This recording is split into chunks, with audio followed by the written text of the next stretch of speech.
Hi, everybody, and welcome to the Garrett Williams pregame show. This is Gene Mortensen, and with me is the head coach of the Hilltoppers, Garrett Williams. And Garrett, well, you guys, you had a game scheduled against Taos last weekend at Taos, but it turned out to be quite an adventure. I wanted to give me a little rundown here. It was. Boy, what a weekend you guys You know, had. when you've done this long enough, man, you get to go through kind of all sorts of scenarios when you're coaching, from, breaking down buses out in the middle of nowhere and, playing crazy places, going through different situations. That was the first time I've had to actually play a game over 2 days, though. We had to postpone the game till the next day for lightning right before halftime. And so, yeah, it was crazy. And plus, we're playing up in Cuesta due to, Taos' field not being finished. But, it was a different situation. That was a first for me, but man, kind of turned into a crazy game, and something different that we hadn't experienced before on that one. But that's the way it is when you've done this, long enough. You're gonna see it all, I guess. Well, first of all, the game gets moved to Cuesta because Taos Field, they're working on the field, and they started late in the summer, did not finish, and so we can't play. Taos can't have any home games at the time, so they moved it to Cuesta. And let's see, Cuesta is about another 20 miles or so. You're almost up to the Colorado border. Yeah. Well, I'll tell you what, though, man, that you want to talk about a beautiful place to play. My goodness, I mean, it's like just their field, nice turf field, but it's just right out in the middle of out in the middle of the mountains, the huge mountains on the side, man. I mean, it's a beautiful place to play. Had it not been for all the rain and lightning the first day. Yeah, so you start the ball game off, and not the way you expected to start the ball game off. Started off the same way you started last year against Taos, as we kick off, and bingo, we have a return for a touchdown. Yeah, well, we know every year, Coach Abreu's done. They've run their little starburst crisscross kickoff for years. Man, we practice like crazy on it, and it's misdirection. They'll get the guy and turn him backwards and crisscross in front of him and hand the ball off to one of those guys, and you never know who's going to get it. They do a great job of selling it, and just like last year, they take the opening kickoff to the house on us, and definitely not. We talked about it all week, practiced it all week. Definitely not the way we wanted to start. But they opened the kickoff with running that thing back. Just had a couple kids, get out of your lane, and man, they're gonna pop that thing because everybody's trying to stay in their lane and squeeze because you never know where that thing's gonna go. But that game came down to just really us making some bad mistakes. Especially really early on. Came out, gave up a kickoff for a return. We went right back down and scored, tied it up, kick off to them, and they do it again, and almost run it back. We run the kid down on the sideline, but they're starting on their own side of the field, and go right down and score on us. I think we kind of went back and forth after that for a few times, but we moved the ball pretty well. We end up scoring again a little bit later, and we try to squib the ball, and it kind of bounces through all those guys right to the spinner guy, and he turns around and does it again.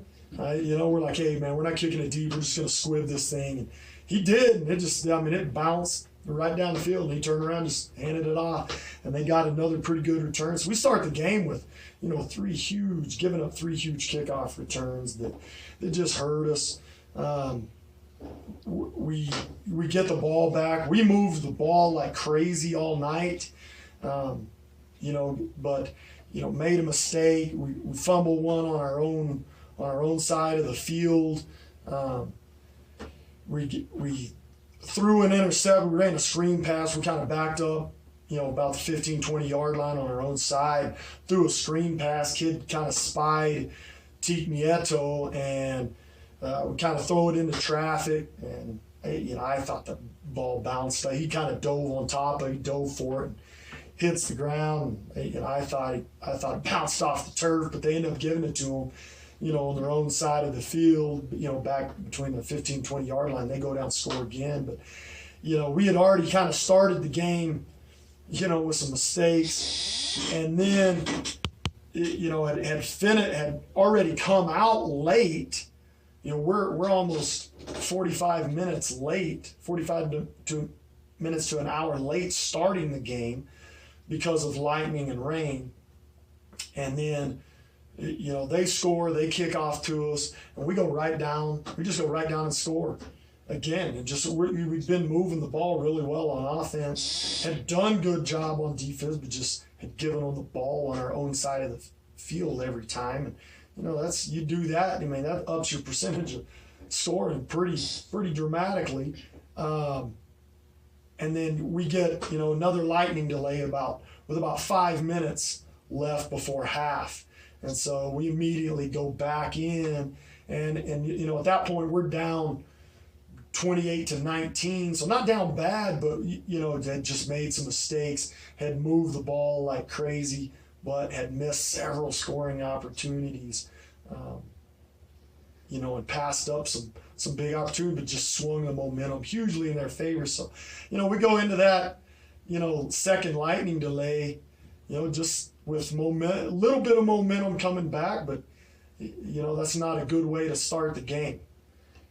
So you get lightning down. You decide, okay, the coach is talking over, you guys talk it over, and decide that, okay, we'll finish the game tomorrow. And of course, the one thing that's driving everybody crazy this year, and it actually start it last year, is it's really difficult to get officials. And then here you guys got a game that's not even scheduled, and now you want to go back and play. Now you got to find some officials. Well, we knew, we had another almost hour delay, right before halftime, and we get going. There's huge another storm cell. We get a little bit of break, but there's a huge another storm cell we know is coming in right behind us. And, me and Coach Abreu from Taos talk, we were just like, if we go back out, we can probably finish, but, we're going to get another lightning delay. And I didn't want to play half a game. He didn't want to play half a game.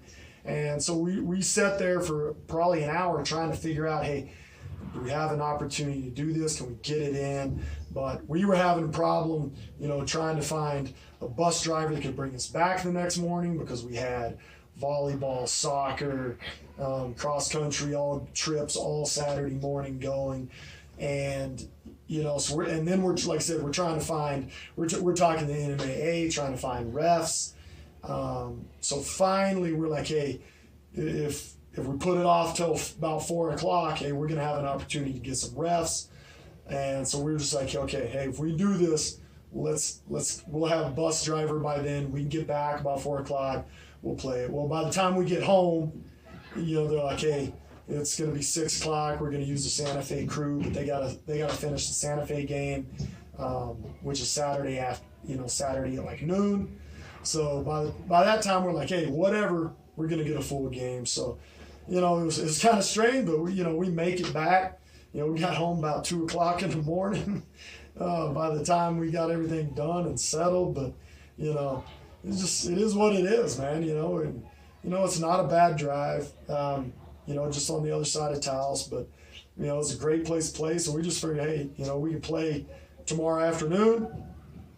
So we got back, got it set up for 6 o'clock, and had a little bit of time to come in Saturday morning, make a few adjustments here and there, which was good.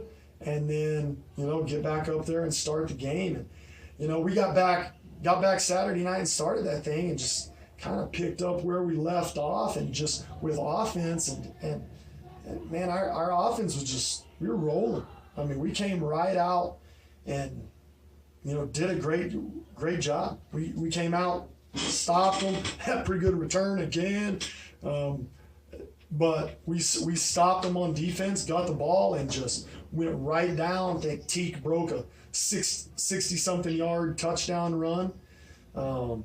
We kicked off, stuffed them again, got the ball back.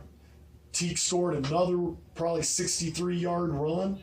And we catch up, pretty fast. Had a short halftime because we just played those last 5 minutes, kind of picked up where we were.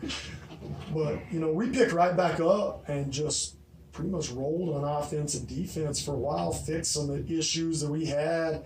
And, by the, beginning of the fourth quarter, it's 34-34, and we're just, offensively just rolled.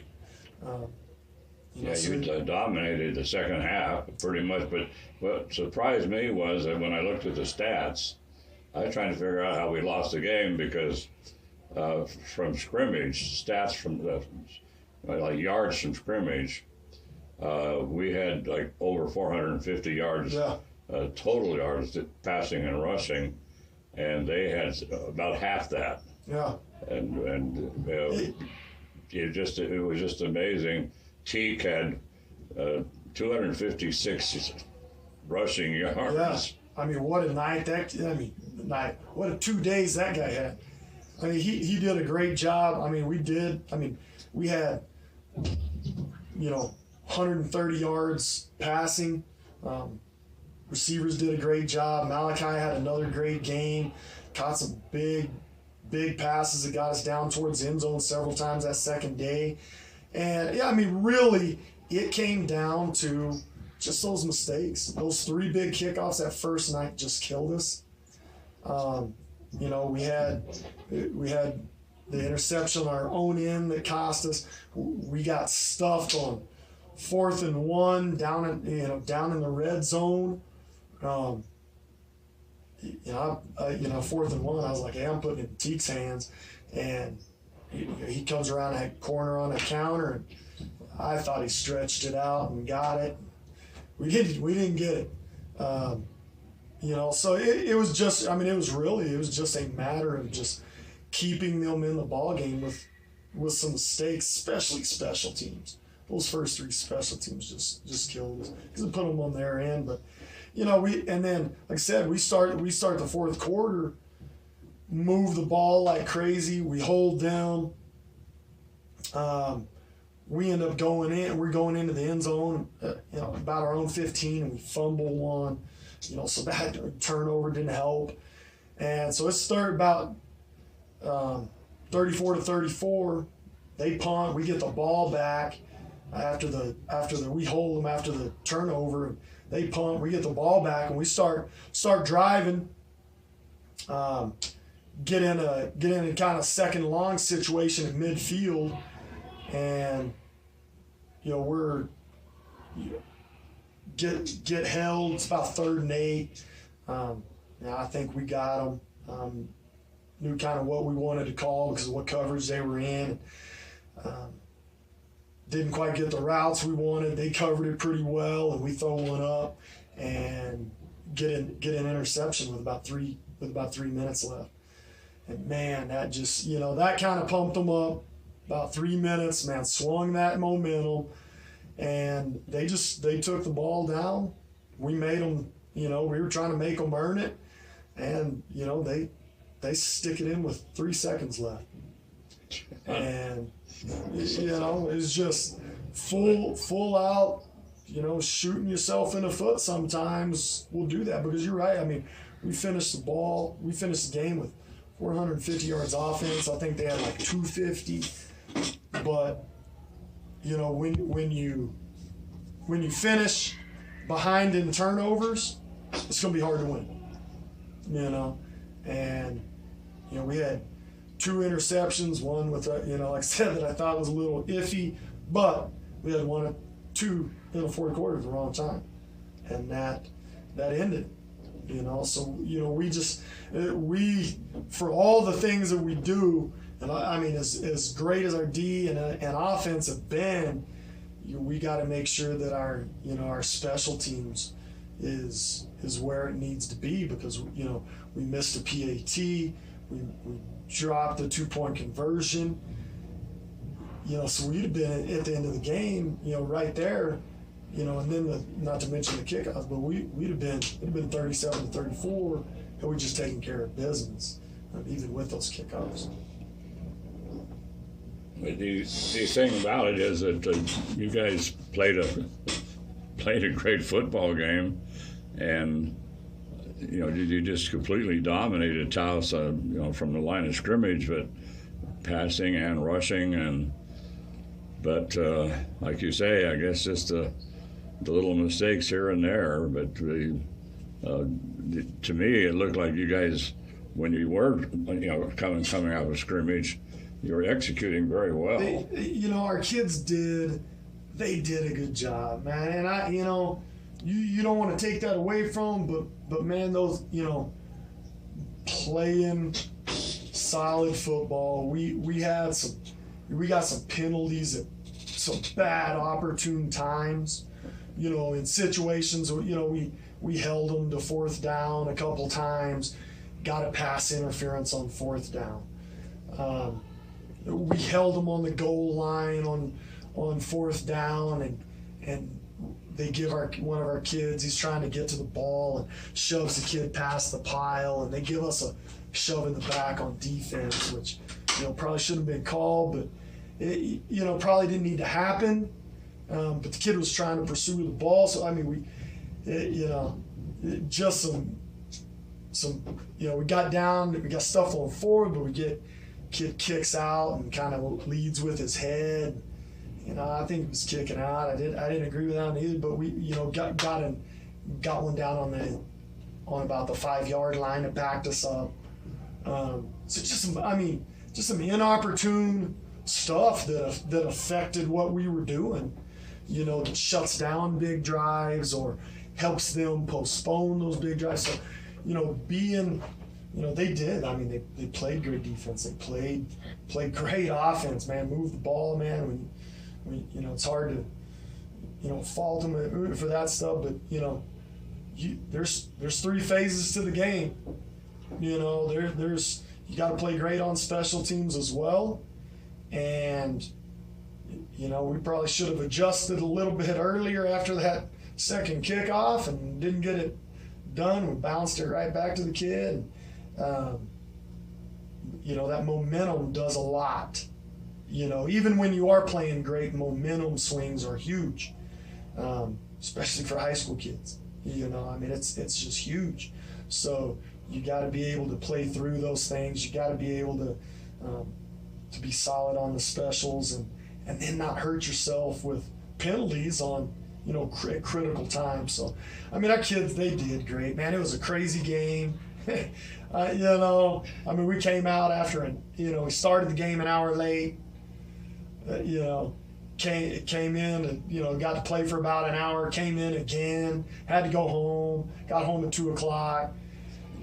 Didn't get to play till late. So I'm sure those kids were sleeping in until all hours of the morning, which throws off your patterns of what you're doing. So I never liked doing that either. But like I said, that was the first time we'd done it. But hey, both teams are doing it. You got to be able to fight through some adversity to win games, especially on the road. We talk, great teams, they're going to fight, good or bad, they're going to find some a way to win on the road. And dang, man, I thought they did, because they did a great job coming back the second day and just played lights out. Just had a few things that just killed ourselves, but it was a crazy game. Never been a part of something like that, but hey, we get to play again tonight, and we're at home. So wild weekend last week, and a logistical nightmare to top everything off with everything that you had to fight with. First, like the lightning and the officials, and then and having to travel up to Cuesta, come home, get up in the middle of the, 2 or 3 o'clock in the morning. Then you guys got to get up and then back to Cuesta again. Yep. Cuesta is about 90 miles away from Los Alamos, but at any rate, credit the kids for having. I mean, their game and their play and stuff from the line of scrimmage was just awesome, and so. Now tonight you're going to take on an old rival, Capital High School, good old Capital, who's been in and out of our district. I don't know how many times, but not in our district this year. But we still have set this game up tonight against Capital. So Capital coming into the ball game right now is they're 2-0. But 1-1. I'm sorry, they're 1-1. They clobbered Grants, and then they went up against St. Michael's last week, and had a pretty hard-fought battle with St. Michael's. Ended up losing that one by 4. So what do you expect now out of the Jaguars tonight? Well, this is always a good game for us and them. We try to make sure to keep them on the schedule, even though they were bumping out of our district and going to 6A. But it's going to be, it's going to be pretty similar. You're going to see a lot of, similar stuff, especially on offense. They like kind of a quick passing game, but their big weapon, just like last year, is their quarterback. The kid can scoot. He's quick as a cat. So a lot of quarterback run game, a lot of counter. They love running counter, kind of like we do, and they're gonna try to keep the ball in that kid's hands and try to get him out in the open. Whether it's scrambling, running QB draws, running QB counter, trying to get out on the edge to kind of soften that up in the middle. But a lot of spread passing game, exactly like we're going to do. A lot of same trips, doubles, empty formations, like you see from us. But hey, I think their personnel is pretty good right now. They're quite a bit bigger this year on the offensive line. Have some good offensive, defensive linemen that are big and physical, but got great team speed. They have really good team speed from their defensive backs and skill positions, running backs, outside linebackers and safeties. Really, really quick, really fast kids. So it's a good matchup. This is definitely probably the best personnel that we've seen so far. This is by far going to be the best game that we've seen so far, personnel-wise. So, just like last year, is it going to come? Excuse me. Going to come down to who executes the best, who gives themselves the opportunities to maintain drives and to score, and who doesn't make those mistakes that put you back behind the ball, right? Doesn't put you into long yardage situations, because both teams have pretty good defense. We both got pretty good speed, and can move the ball. I think just like last year, our focus is stopping their quarterback. If we stop him, their running backs aren't huge. They're kind of small, but they can move. But I think we can take it. We do a great job of taking care of run game. It's kind of the strength of our defense right now. But if we keep that kid in the pocket, keep him from running the QB draws, from scrambling, from running the QB counter stuff, and just breaking into the open field for long runs, we're going to be okay.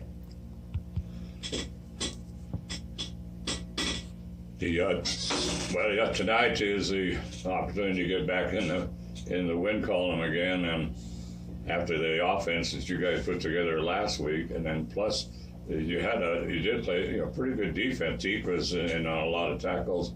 Kyler Young did a great job on defense last week, and then Malachi on the receiving end, he had over 100 yards. Receiving. Malachi's done a great job. Has really caught the ball well. Every week his routes just keep getting better. But people have hard times running with him, so he's done a good job. Have done a good job of getting it, where we need to. Defense. Gosh, our linebackers especially have done just a great job. Kyler and Teague, Jackson Blair and Jaron Katana, man, like you can't run on those guys. Those guys they flow to the ball so well, they read so well. Man, when you got guys up front that can move and slant and keep dudes off of those guys, let those guys run, man, it's pretty good. So, kind of like last week, we got some skills, especially in the secondary as well, that we can man up on guys, we give you different looks. They did a great job of just covering. So, you got those up front guys that can put some pressure on a quarterback and make it move and not just set in the pocket and throw. I think we're going to be all right. So, like I said, this game is just going to be about do we take care of what we need to take care of, not make those inopportune penalties or mistakes, and then just keep that QB in the pocket. I mean, it's going to be huge. I mean, he's going to get out, he's going to run, but we gotta shut him down as much as possible. And if we do that, it's going to be a good game. We'll come out of this where we want to come out. Well, let's hope you got the offense in the last two games has been very, very Zach, they're sitting back there at the quarterback, and of course you got good receivers, you got good running backs. You guys got a lot. You put together a lot of good talent here this year. It's been these guys have worked unbelievably hard this spring and summer. Man, almost every one of them ran track, so our speed has just improved so much. And our big guys down low, they've spent so much time in the weight room, and they're just starting to, especially up front, we're just starting to get better and better and better. Which that's regardless of everything. I mean, you're gonna win up front. That's where it's done. So those guys have just kept getting better and better. And man, we have enough depth that we can roll kids and try to keep kids fresh. So we're going to kind of focus on that this week as well, just making sure we get kids in and out, and just keep them moving. Well, good luck tonight, Garrett, and thank you so much for coming over and chatting with us. I really do appreciate that, and giving us a headline. We missed a game last week. We didn't broadcast it, so I'm trying to dig out stats as well, but I appreciate your summary. A good summary of a crazy weekend. So this is Gene Mortensen. I've been talking with head coach Garrett Williams, and now we're ready for football here at home in Sullivan Field, as the Hilltoppers are going to take on an old rival. From old district rival. They've been in and out of our district, like I said before, so many times. It's unbelievable. But anyway, tonight is Los Alamos and Capital Jaguars here at Sullivan Field. So stick around, everybody. We're going to have some good football coming up.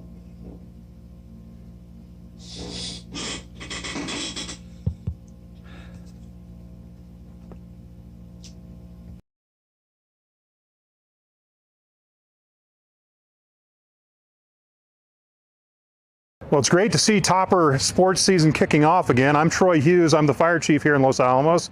And we're glad to see COVID kind of waning and people getting back to their normal activities. One of the things that hurt us during this time period was our lack of people. So we need recruits. We need cadets to come to work for Los Alamos Fire Department. It's a great career, very rewarding, good pay, good benefits, great retirement. You get to work out and maintain your Topper strength. So we're hoping that a few good people will come to work for us in the next year, and we hope that the Toppers win. So go Toppers. Hello, I'm Deputy Chief Oliver Morris of the Los Alamos Police Department, and I just want to take a few moments of your time to talk about some safety initiatives that we want to bring forth to the community as the 2022-2023 school year starts in Los Alamos. School is right around the corner, and we want to remind parents and students to make sure that you leave enough time to get to school on time so we're not rushing. As you can see behind me, all school zones are 15 miles an hour when students are going to school, even if they're not present. So let's slow down and just make sure our students are safe.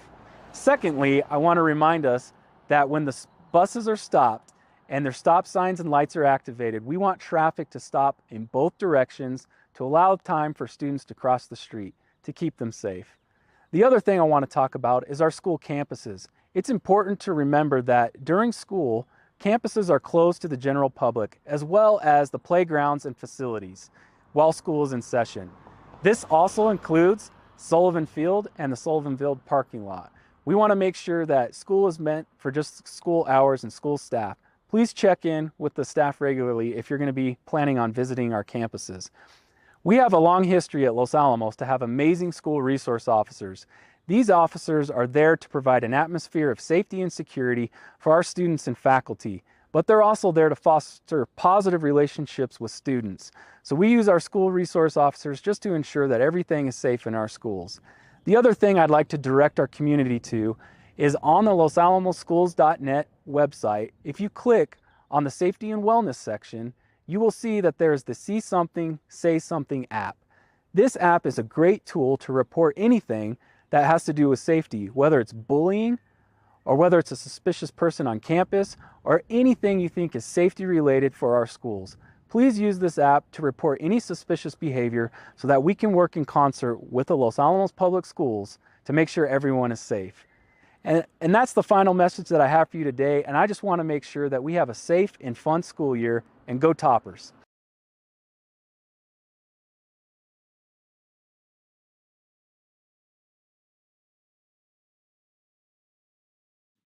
Hi, everybody, and welcome to Sullivan Field on a beautiful night for football here in northern New Mexico. This is Gene Martinson along with my good buddy Mike Mays, and we are here to bring you this non-district contest, which you never know from year in, year out. Sometimes it is a district contest, sometimes it isn't. This year it is not Capital, not in our district, but they have been a number of times. But the Capital and Los Alamos rivalry is a good one, and we've had some crazy games both here in Los Alamos and down in Santa Fe. So the Hilltoppers come into this ball game right now with a 1-1 record. They won their first game a couple of weeks ago, and then last week they went down. They actually were supposed to play Taos, and the Taos Field.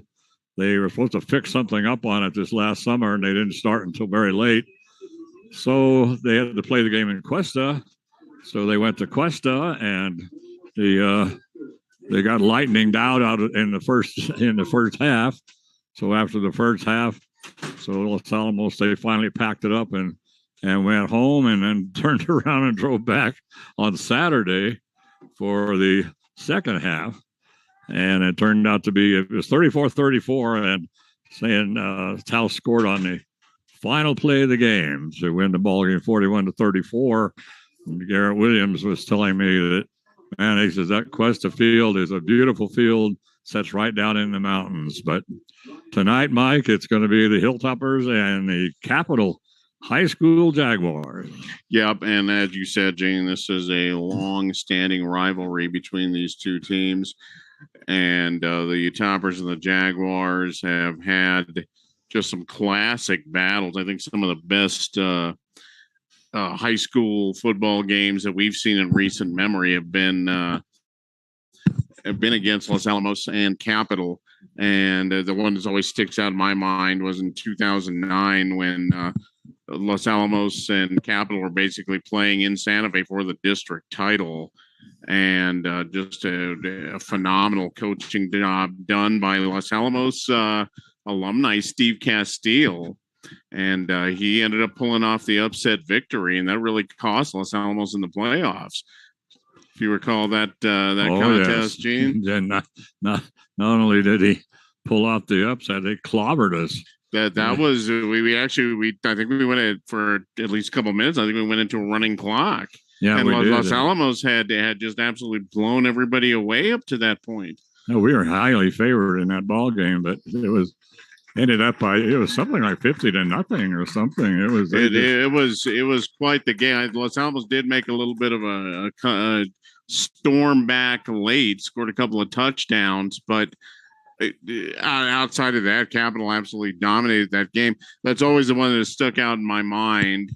But we've seen some fantastic contests between these two teams. So, and we expect absolutely nothing less tonight. Capital, a very, very solid team this year, and they got some horses this year too. Yeah, yes, they really do. So this should be a very, very interesting ball game. Hilltoppers in the first ball game against Espanola a couple of weeks ago, bought the Smash Mouth football has been the name of the game here in Los Alamos for the last 30 years. Really, I mean, really seriously, and so. This year they've come up with a different offense. It's a spread offense. They used some of it last year, but they've gone to this spread offense this year. And so in the last game against Espanola, they threw more passes, I think, than I've seen them throw in the entire time we've been broadcasting. But they did air it out, and so they have a good quarterback and some good receivers. We have some good running backs. But of course, if you listen to the pregame show at all, then the player that Garrett Williams is really worried about is their quarterback, Julian Munoz. He is a senior quarterback, and he is a good one. He really is, and he throws a very, very good-looking ball. He makes very good decisions. He is very tough, and he can pull it down and run when he has to too. And it's weird, Jane. We never see Capital with any dominant runners ever. Yes, that's so unlike them. That little fullback finally graduated. My golly, I swear he was there for 7 years. Yes, he was. And I mean, the first year, he's about 5'6" and weighed about 140 pounds. We couldn't stop him. He was amazing. So anyway, Capital now has just returned to the field from the locker room, and they got a lot of kids out there. There were a lot of kids on the roster that didn't have numbers or anything, so we didn't bother to include those on the roster. So we might have some mystery players here tonight. Yeah, we will see. But Jane, to give you an example of how many guys they have, their last guy listed, number 111. Yeah. How do you like that? I cannot honestly say I've ever seen a team have so many guys they needed triple digits, but obviously the Jaguars do. But anyway, I have absolutely no idea what that's about. We'll try to figure that out. 111. So they're going out to the center of the field. They're going to have the coin toss here in a minute. While they're doing that, let's take a look at the Hilltopper offense. So starting scheduled to start tonight will be left tackle Kyler Young. He is a junior. Right tackle Zach Schwartzkopf is a senior. Guards are Elijah Alvarez on the left side and Nick Ray on the right side. The center, most important job on the field, Gene, Diego Hinojosa. He's number 65. That's what you keep telling me. I didn't think there was any question about it. No, there really isn't, actually. It's an unsung hero like you can't believe. It really is, Gene. So the slots are Kenny Suazo, he is a junior, and Hayden Jorgensen is a senior. Tailback Teak Nieto. We were saying that wrong the entire year, apparently, last year. Yeah, nobody corrected us. And no one said a word. Teak Nieto. Very huge game against Taos last week. Quarterback is junior Zach Stidham. Topper defense, they use a base 3-4. Matt Brusso and Seth Yost are the ends. Nose tackle is Zachary Schwartzkopf. Across the linebackers on the outside, Jordan Quintana and Jackson Blair. The Will linebacker is Kyler Young, and the Mike linebacker is Teak Nieto. And the secondary corners are Hayden Jorgensen and Malachi Gutierrez. The strong safety is Alex Fasulka, and the free safety is Chris Meyerdirks. So that is your starting lineup for the Toppers this evening, Gene. And we have, looks like we finished the coin toss. Yeah, and Capital won the coin toss and deferred. So Los Alamos, so Capital will kick off to Los Alamos to start the contest, and Capital chose the Hilltoppers are going to defend the west goal to start things off, and Capital will defend the east goal. So Capital, you see that a lot where they win the toss and they say, nope, we'll take the second half kickoff. So that's what they're doing. And right now, both teams lined up out on the field on a fantastic night for football here in northern New Mexico. Boy, you could not ask for a better night than we got here. It does not get any better than this. And so lining it up right now for the kickoff will be, and this is going to be Angel Gonzalez. I presume that they say Angel. And so Angel Gonzalez will kick it away. And Los Alamos, we have 2 men deep, and then we have two men further up. So we're really spread across the field. And nice kick is going to come down to the 10-yard line. It's going to be taken at the 10-yard line, and it's still on the run, trying to get somewhere going. But boy, he flat doesn't go anywhere. He tried to reverse field a couple of times, but Zach Stidham, the quarterback, and the tackle was made by Santos Salazar. And that was a good, solid tackle, too. Yeah, it really was. And so the Hilltoppers, well, like we said last week, 2 weeks ago, when Mike and I did this game, one of the things we said, we're not real crazy about the quarterback running the kickoff back. But here we go. The Hilltoppers will run out of the spread, and they have Zach Stidham back. And right now to Zach is Teak Nieto. So he's back there, and Stidham is going to, well, he was going to pitch it over to Teak. But boy, penetration, wow. Coming through there that time with absolutely no problem whatsoever. And that was the mystery player, number 5. We don't have a number 5. All right. So great play there, number 5. Good job. Actually, but you're absolutely right about the penetration. It's a good thing Stidham did not pitch that ball. Yes, and I think actually it wasn't number 5. I think it was Fabian Ryan. Fabian Ryan came through to make the stop. And we got a flag. Incomplete pass on the right side. Intended, I believe, for Malachi. Well, they're talking to Capital. See what they're going to decide here. And this is on the other side of the field from the action. Yeah, all the way back to the 10-yard line. We have an illegal receiver downfield. And so they are going to decline that on the incomplete pass.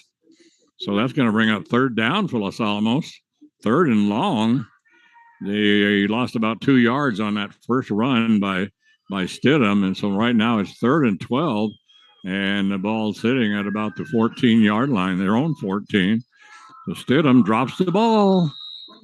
Whoa. Well, that's a good way to start. So Stidham, the direct snap back to Stidham, and he dropped the ball, just fell on it right away.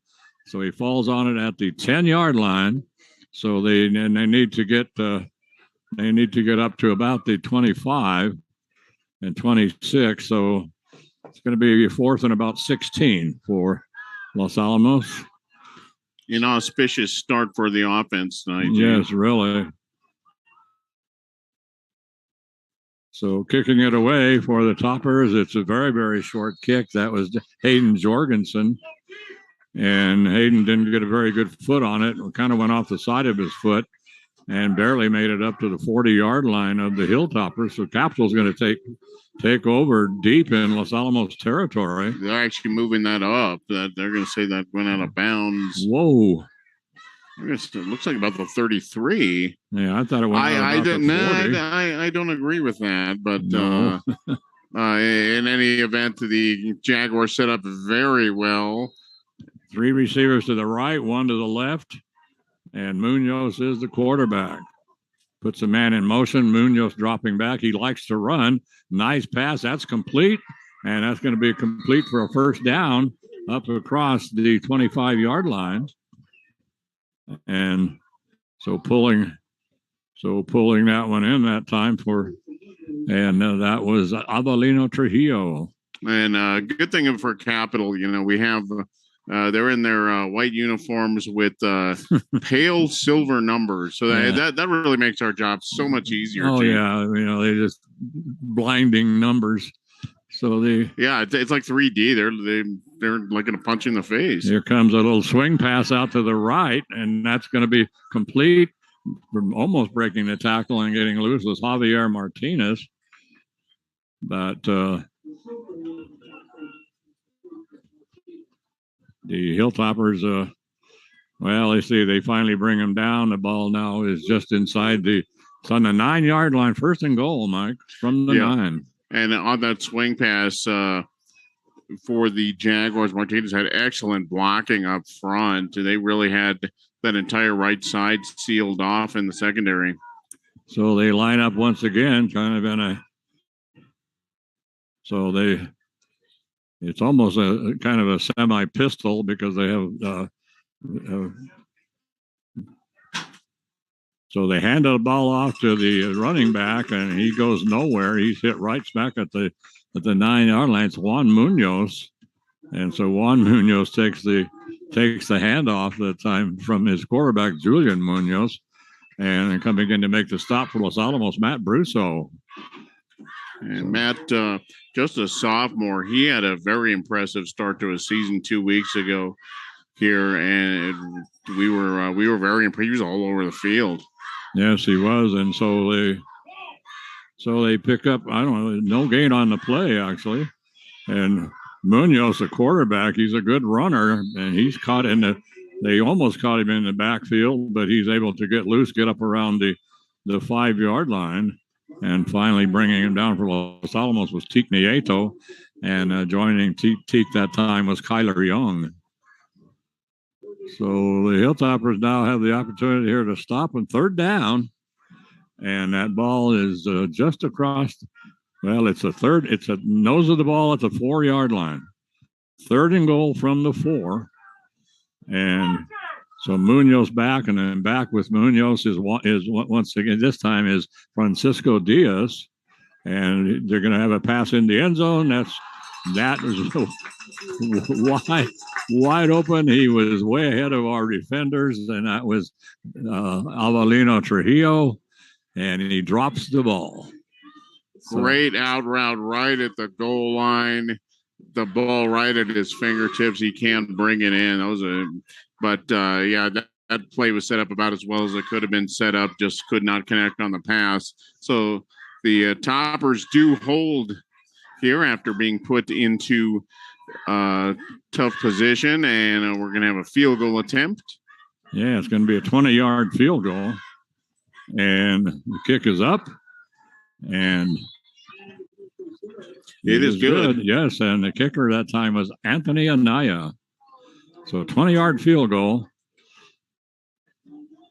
So they were lined up at the 3, and so they decided to go for the field goal. So they take the lead 3-0, and right now the scoreboard is working, by the way. 8:08 remains here in the first period. I really liked it without the clock, Gene. It was so much more interesting. Oh yeah. Just like how much time is left? What's going on? You don't know. What quarter is it? Do they have time to run one more play? Turns out they had time to run several plays.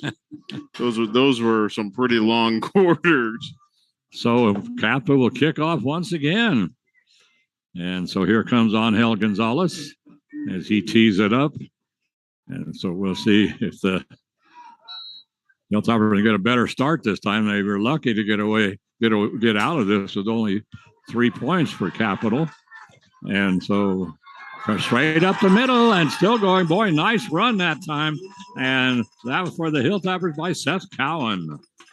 So Seth Cowan took that around the 10-yard line, and then he just came kind of toward the left hash mark, and then he just came up the field.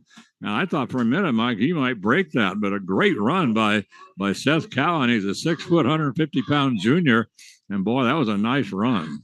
Really was. Good cut to left side against the grain with a Capital. And Capital actually covered that fairly well, but did find the hole and was able to set up the Toppers with some good field position. I think the ball is on the ground. Yeah, the ball came loose. The handoff went to Teak Nieto. The ball came loose, but Teak was able to fall on it. He was hit immediately. The defensive line for Capital, they're 4 down linemen. Oh, no, they're 3 down linemen. They got 3 down linemen, and now they go to 4. And so pass over onto the right to Kenny. It's intended for Kenny Suazo, and that's overthrown. Only about 5 yards up the sideline on the left side.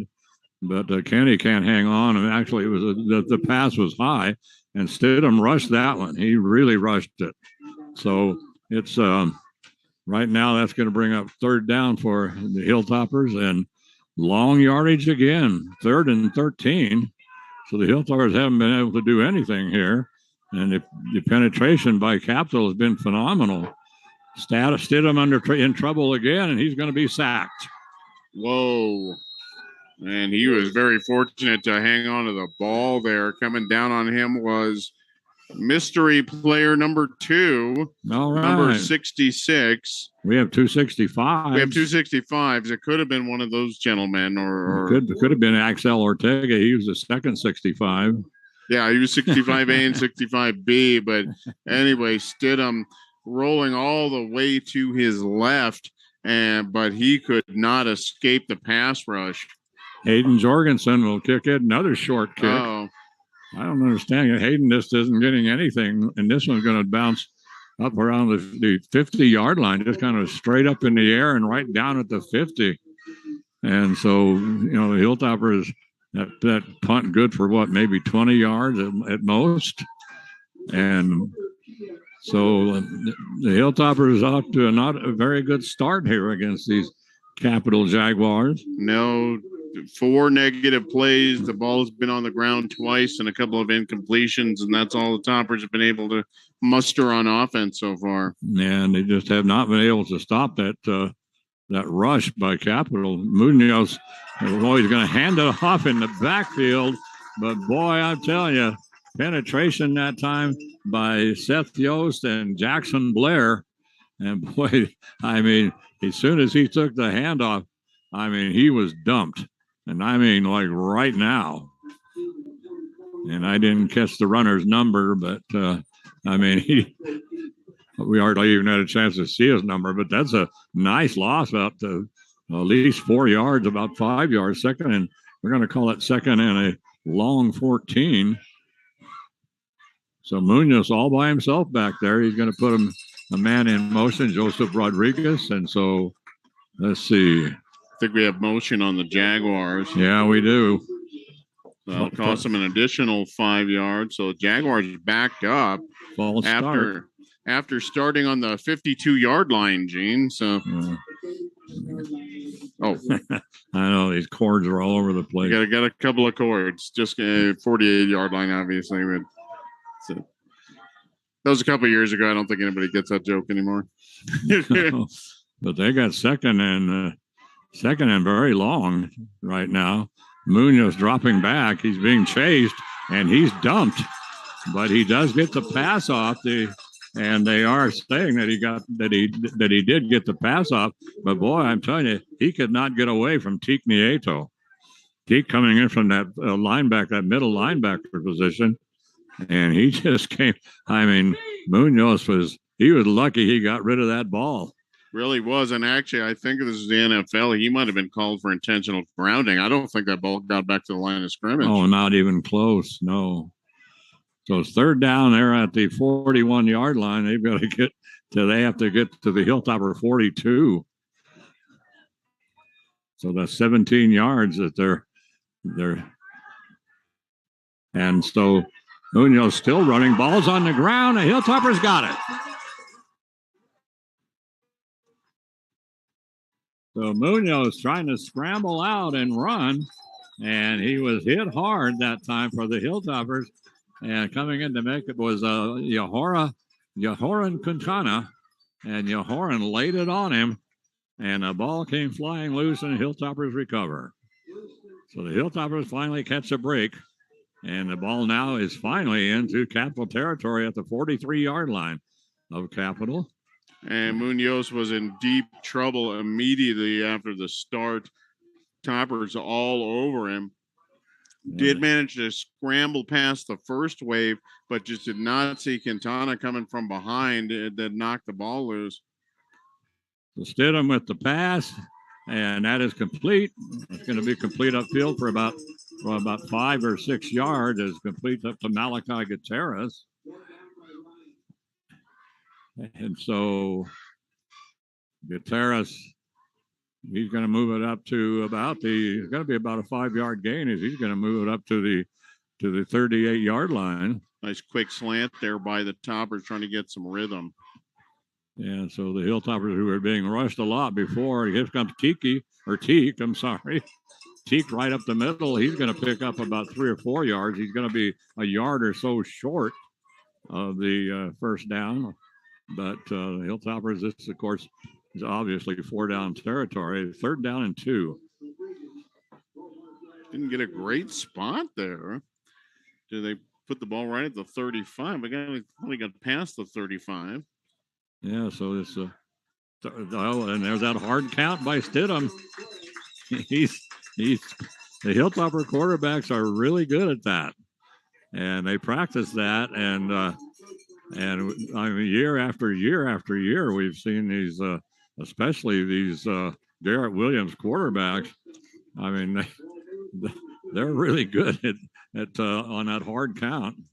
So it's offsides on Capital, 1st and 10 for Los Alamos, and the ball at the 35 down the right sideline. Teak Nieto, he's still going. Whoa. I mean, how many tackles did he break down that right sideline? And finally coming over to make the stop. Finally, it was Fabian Ryan, but it was, I mean, Teak, he just got hit and he just kept on going and going. 16-yard pickup there for Teak Nieto on the option to the right side. Toppers sitting about the 14-yard line. So a nice drive right now by the Hilltoppers. Teak back there with Zach Stidham in that spread formation. Zach is going to do a little quarterback draw, and he's going to keep it himself up the middle. And he's going to make it down to about the 10. So that's going to be about almost a 5-yard gain for Stidham. There wasn't any question about that one. That was just they sent Teak running out to the left, but Stidham just did a little one-step back quarterback draw, and then he took off, but he does pick up about 4 yards on the play. So the Hilltoppers threatening. Stoppage of play here. I'm not quite sure what it was. The official on the side running in to stop the play. 3:50 remaining here in this first quarter. The Jaguars up 3-0. So Stidham back, takes the snap, quick pass over to Teak. Teak heading over to the left sideline. He's going to get down close to about the 6 or 7 yard line. And let's see, he needs to get to about just a little past the 5. And I don't think he's going to make that, but he's very, very close. So they're going to put him down about the 7. He was thrown backwards on the tackle. Actually, that was probably about the right spot there. Nice tackle there for the Jaguars by one of the 54s. A quick snap and a little slant route by Los Alamos. Kenny Suazo, a zinger from Stidham. And so Kenny can't pull it in. So the incomplete pass is going to make it now 4th down. 4th down and a long 2 for Los Alamos. And they're going to go for it. And so empty backfield right now. Stidham all the way by himself back there. And he's going to hand it off. Whoa, and inside the 5 yard line. I think, Mike, is there a flag? No, it's Kenny Suazo. No, that was a shovel pass. Oh, yes. You're right. Yes. So Suazo coming in motion from the right side to the left, and then just a just Aaron Rodgers shovel passer. I know you're a big Aaron Rodgers fan, James. Love him. Yeah. So they line up right now in an I formation. We haven't seen that in a while, and so the handoff is going to go out of the I, and it's going to get to Nico Garcia, and he's going to try to drive over right tackle. 2:46 remains here in the first quarter. It's a 3-0 ball game, and the Hilltoppers are second down and goal. Trying to go over the right sideline. There comes a flag. The Nico Garcia was the ball carrier. They say he got in, but the flag came flying out immediately. Yes. Let's see what that call is. And the Toppers are definitely. Oh God, that's all they need is a holding call. Like I say, Toppers are definitely not celebrating that, so that is going to push them back. They were on about the 2-foot line, yes. And now they're going to be on the 10-yard and 2-foot line. See where the hold. It'll be 10 yards from the hold. So let's see where they're going to drop it down. It looks like they're going to put it on about just short of the 10. So the hold came right at the goal line. Wow, you don't get much closer to the goal line than that. No, you don't. So Hilltopper will get the down over Kenny Suazo, and I'm not sure what happened there. All kinds of motion there. I think it was almost we're going to have illegal motion. So yeah. So the Topper, there was 3-4 guys moving at the snap.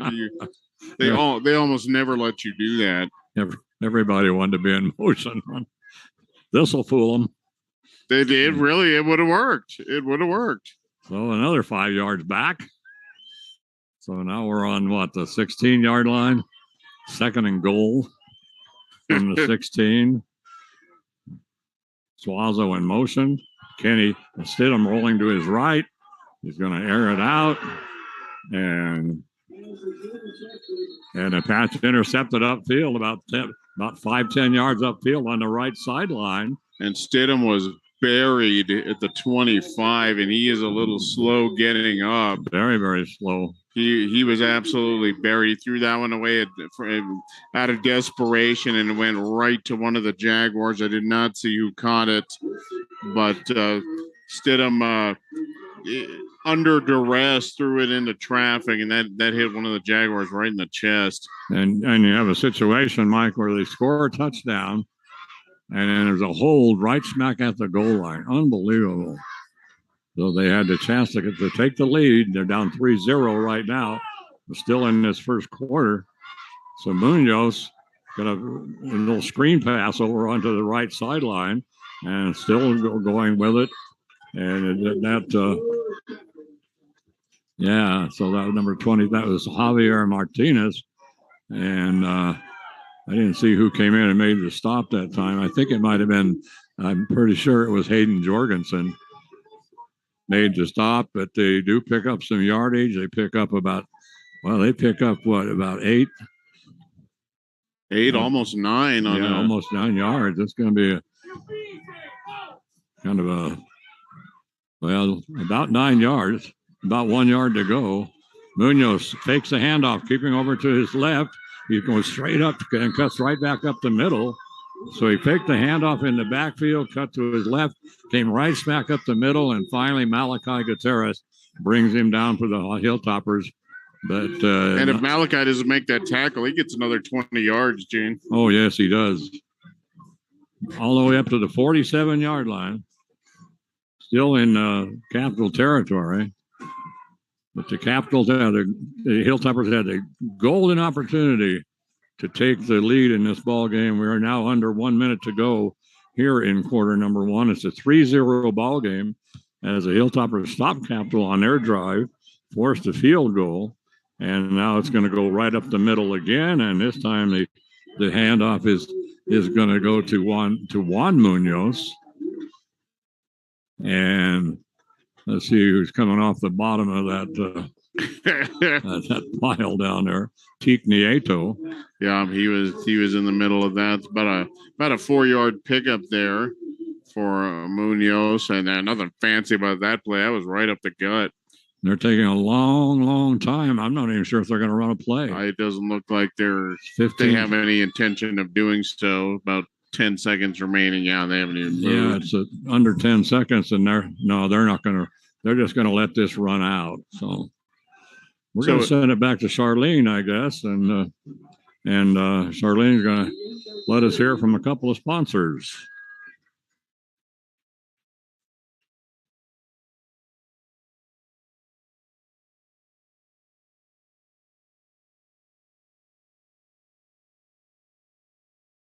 Greetings, Hilltoppers. I'm Brian DeAndrea of TechSource Incorporated. We are a science and engineering consultancy headquartered in Los Alamos, and for over 20 years have been providing the hard-won knowledge and skills from this community to organizations around the nation. It is our pleasure to support Los Alamos and Hilltopper Sports. Good luck and have fun. Go Hilltoppers!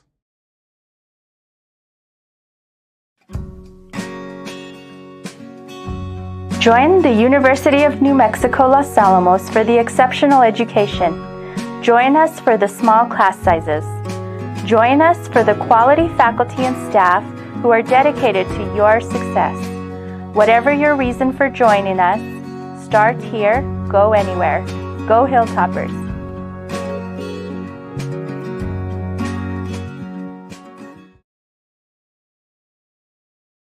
We understand the challenge of explaining to kids that money doesn't grow on trees. At Los Alamos Schools Credit Union, we have all of the tools you need for your kids to learn good financial habits. We offer a free student checking account with debit card, 24/7 online banking, and great member service to help you and your family's finances stay on track. And right now, we're offering a back-to-school bonus deposit with every new student checking account open before October 1st. Grow with us at Los Alamos Schools Credit Union for people, not profit.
make contact, and he caught Munoz right in the armpit as he was throwing. I'm surprised that that pass got as close as it did to the receiver. Yeah, an incomplete pass. They're going to air it out. Long pass over on the sideline, about 20 yards up. That's going to be overthrown, as that was intended for Javier Martinez. Just a little high, actually pretty good pass. We got a flag on the play in the Jaguar backfield, and the Jaguars are marching the other way. Holding, Mike. And that is in the backfield. That is going to be a huge, huge penalty. See if the Toppers decide to elect to take it, and they will. So it'll remain third down. I'm surprised they didn't decline it. But yeah, fourth down was coming. They, let's see. Nope, I think I changed their mind. I think they're in fact going to decline. Yeah, they do decline it. Yeah, so, third down penalty. Usually, you don't generally want to get those. Well, it's 4th and 8, so it's an awfully good gamble, rather than give them 2 more downs, and they're in 4-down territory essentially. So they're going to boot it away, and it's going to come down to the 10-yard line. Hilltoppers trying to come straight up the middle. That time, Kyle Evanhus. And we got a flag. Another flag. Yeah, that was right where Evanhus went down.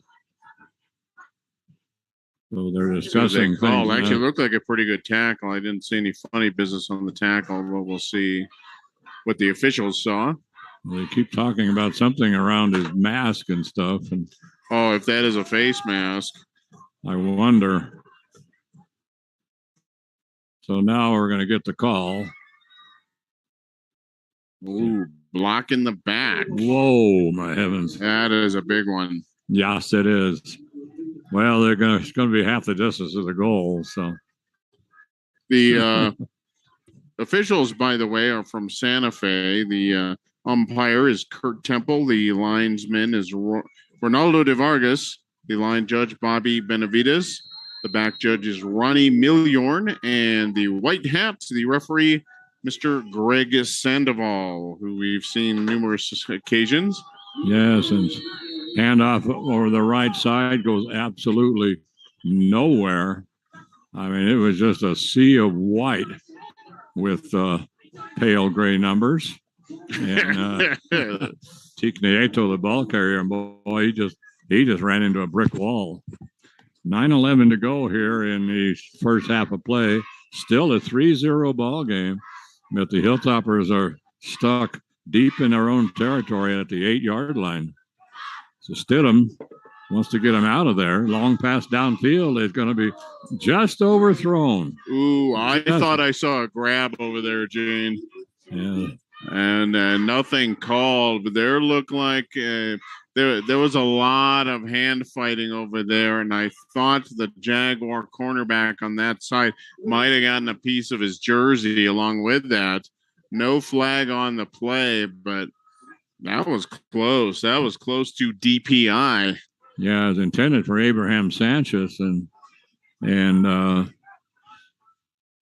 like Mike said, they seem to have gotten away with an interference. There's a swing pass to Teak Nieto over on the left side, breaks the tackle. Here he goes. Teak, it's a race to the goal line. Tico is still going. Finally down at the 25-yard line. Wow.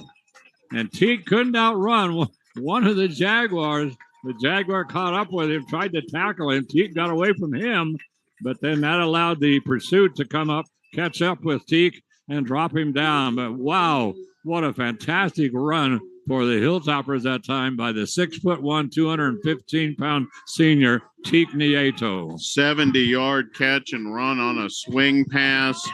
A couple of Jaguars had a shot at him. Teak juked one, ran over the other, and then kept rolling. Into the end zone. Touchdown, Los Alamos. As Zach Stidham pops it down, and Hayden Jorgensen. We have a flag. We have a flag come on on. the play at the. You guys got to let them play football or what? 27-yard line. 22-yard touchdown if it stands. Pending this call. These guys are flag happy. And that is going to be roughing the passer. Well, that's it. That's a touchdown, Los Alamos. So they will march off the penalty on the kickoff, which is a big deal. But anyway, the Hilltoppers get the score. So a beautiful pass that time from Stidham to Jorgensen. 22-yard pass, like Mike says, and beautiful throw, beautiful catch. And now Hayden Jorgensen will try to add the extra point. A lot of motion. Yeah, this is going to cost the Toppers 5 yards. So the snap was on 2, and some folks went on 1. Oh no, they're going to call that on Capital. They're going to say Capital got into the neutral zone. Oh, okay. Well, half the distance to the goal. That puts it at the 1.5-yard line. You know, I think I'd think about going for go for 2. For 2 in this point. So Jorgensen will kick it up once again. And holding for the Hilltoppers is Zach Stidham, and the kick is up. And it is good. So the Hilltoppers, who were down 3-0 early in this ball game, and almost scored a touchdown, had it called back because of a holding penalty. They did score a touchdown, had it called back because of a holding penalty, and then a beautiful run by Teak Nieto down the left sideline off a swing pass, and he takes it all the way down, and then to the 22-yard line, and then a beautiful pass from Zach Stidham over and the Hilltoppers. That was Hayden Jorgensen, right? And so over to Hayden, and then Hayden adds the extra point. The Hilltoppers take a 7-3 lead, Mike, with 8:32 remaining.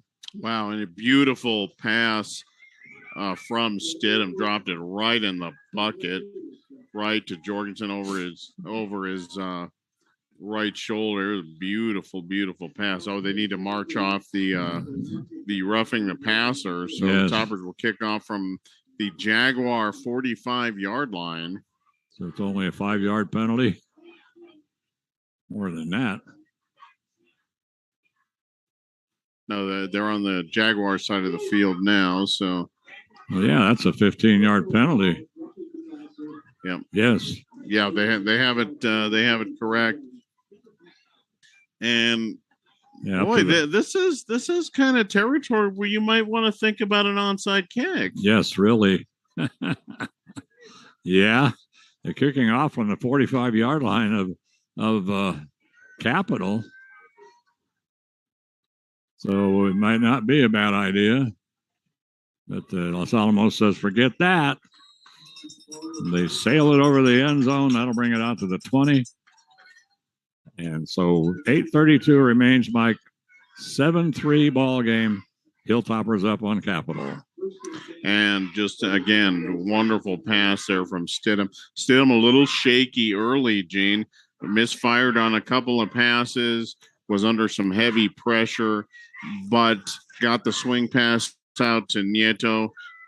Just great catch and run by Nieto, and then just a beautiful, beautiful pass right to Hayden Jorgensen at the goal line. Couldn't have put that any better. So Munoz fakes the handoff, and then he's going to be caught from behind. And coming in is Jahoran Quintana.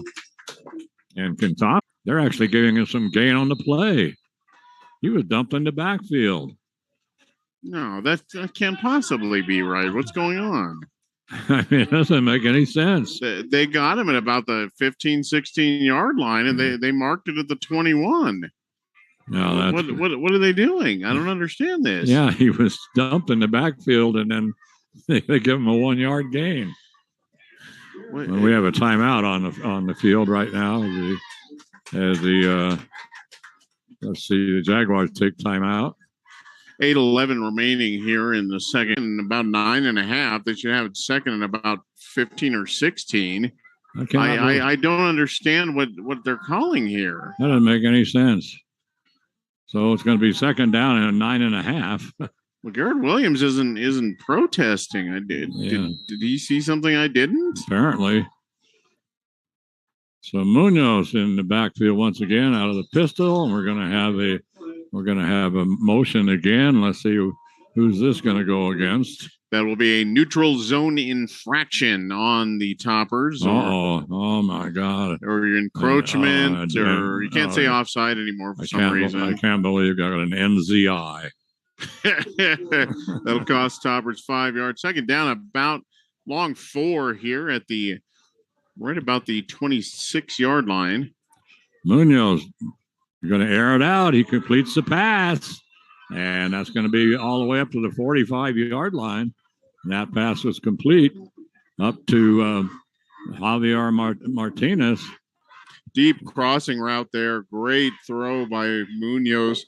Hit Martinez about as well as you could hit him. Yeah, that was a nice throw. Matt Brusso finally made the stop for Los Alamos, but boy, I mean, that was if he could have broken the tackle, he'd have been gone. Under 8 minutes to go here in the first half. Hilltoppers up 7-3. Munoz, quick pass, swing pass over to the right this time, and down that right sideline, and finally is going to be run out of bounds. But let me see what that sparkling gray number is that he's wearing. And I think that's it looks like it's going to be Javier Martinez. Pick about 8 yards, and Martinez just got his big toe out of bounds. Otherwise, he would have had another 10 yards on that. Yeah, he was still going down the sideline. And then they caught him and said, nope. So the Munoz is going to hand it off, and going nowhere this time is Francisco Diaz.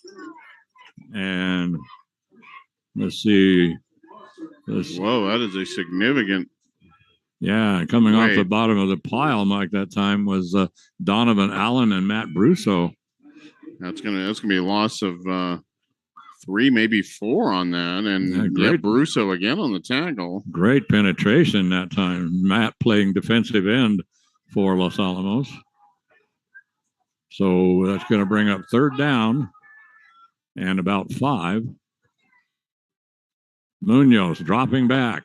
He's got a man open. Whoa, and the pass. Well, he had a man open long, and he decided to go short, and the pass is underthrown. So, but he had a guy that was a step or two ahead of everybody, and that was Anthony Anaya. Anaya has been one of his favorite receivers, but boy, I'm telling you. But then he decided to go to the mystery player. I don't know if you saw him. Yeah, maybe he didn't. But he was open at about the 15-yard line. So that's going to make it 4th and 4. So they'll go into punt formation once again. And kicking it away is Javier Martinez. That's going to be picked up by the Hilltoppers. And as Chris Meyerdurks. And Chris juked one direction, juked the other direction. And all he could see was this big wave of white coming at him. So 6.5 minutes remaining here in the second quarter. 7-3 ball game in favor of Los Alamos. We were kind of expecting an offensive shootout in this one. Yeah, we were. And has not played out that way. Both teams have moved the ball fairly effectively, just have not been able to put a whole lot of points on the board. Yeah, a lot of flags. Stidham over a swing pass to Jorgensen. Jorgensen breaks the tackle, loses the ball, goes out of bounds. Boy, the Toppers fortunate that went out of bounds. There was nobody but Jaguars over there. Yeah, if he hadn't been aiming toward that sideline, if he'd have cut up field, that'd have gone right to a number of Jaguars. Yeah, so about a pickup of about 3 on the play. Had this been the Oakland Raiders, Gene, they could have fumbled that like another 15, 16 yards up the field. Absolutely. So this time the handoff is gonna go to Nico Garcia. And Garcia is going to take it over right guard. And let's see. Collision. I think they're going to give him the first down here. Oh, my heavens. I didn't think. Well, that's a good spot. I didn't think he made it that far. But anyway, Hilltoppers get the first down. 6:17, the clock moving here in the first half of play. And Stidham back.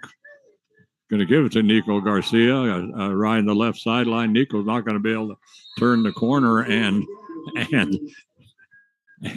not even going to get to the corner. Forget that. Boy, I tell you, the great penetration that time by Capital, led by Francisco Diaz. Francisco, a senior outside linebacker. Boy, he was a linebacker on that side, and he got him. So now it's going to be second down and about 14 for the Hilltoppers. Long count. So I think they're going to change the play. Yes, they are. So they get ready. Now they're going to change the play and go again. Stidham airing it out. He's got Jorgensen open. What a fantastic catch by Hayden Jorgensen. Wow. Mark Jorgensen under a lot of pressure. He had a guy right on him, Joseph Rodriguez, and the pass was just a little over his head, but he reached out, grabbed that thing, and pulled it in, and then rolled to the ground. And so he does pick up the first down. Nice pass from Stidham. Beautiful catch by Jorgensen. And Jorgensen, who scored the touchdown for Los Alamos.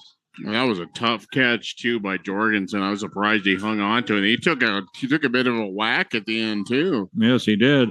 Right up the middle goes Tiknieto. Across the 50-yard line. And as Dave Sutton would say, on his way to the 60. But anyway, he's going to be down right now. The ball spotted at the 49-yard line. We have 4:45 remaining. Clock is moving here in the first half. Hilltoppers lead 7-3 over the Jaguars. And the Jaguars scored, in the first minute or two? Yeah, they really did. Wes Frazier coming out of the ball game, one of the offensive linemen, he looked a little shaken. So the delayed handoff, and that's going to go to Nico Garcia, and he's going to. And boy, I tell you, credit the middle of that line for Los Alamos. I mean, they opened up a huge hole. So right up in front up there, Mike's position, Diego Hinojosa and Elijah Alvarez and Nick Ray. Boy, I mean, they opened up a humongous hole for Nico, and it was a delay. And then Nico right up the middle picks up another first down. And so some of your timeouts? Capital has taken a timeout, yes. Oh, interesting. Oh, wait. Yeah, Capital's taken a timeout. They have one remaining. Hilltoppers have not taken a timeout as yet in this ball game. So they have 3 remaining. 4:14 left on the clock here, so plenty of time here for Los Alamos. They are on the move down inside the 40-yard line, down about the 39 of the Jaguars, and have been very, very efficient and have had a couple of plays. Nice run there by Nico Garcia, straight up the gut.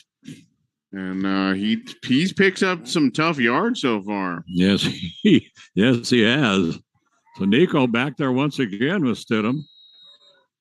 And I'm not sure if there's anything going on with Teak at this moment. Stidham, he's got a man. Well, he had a man wide open. Why didn't he let that thing fly? As Axel Ortega came in and drops him. But Stidham getting up slowly once again. But boy, he had 2 guys open inside the 10-yard line. He absolutely did, and he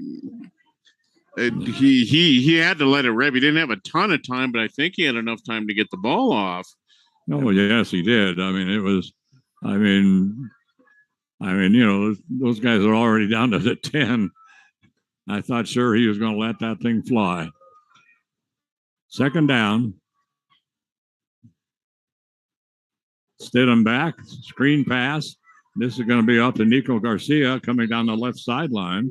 We're going to have a hold called against Los Alamos. Well, there's a hold, and I think there was also men downfield, too, for the Toppers. Yeah. But there was definitely a hold. Hey, actually, I don't think that's what they're calling, because that hold occurred in the backfield. So, but we'll see what they call. But there was definitely linemen downfield.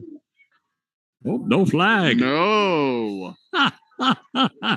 Wow. Unbelievable. Well, let's say we had holding, we had men downfield, but no flag. All right. Awesome. So exactly the way the Toppers drew that up, Gene. So it's going to be 3rd down and 11 now for Los Alamos after the sack by Zach, or after the Zach sack.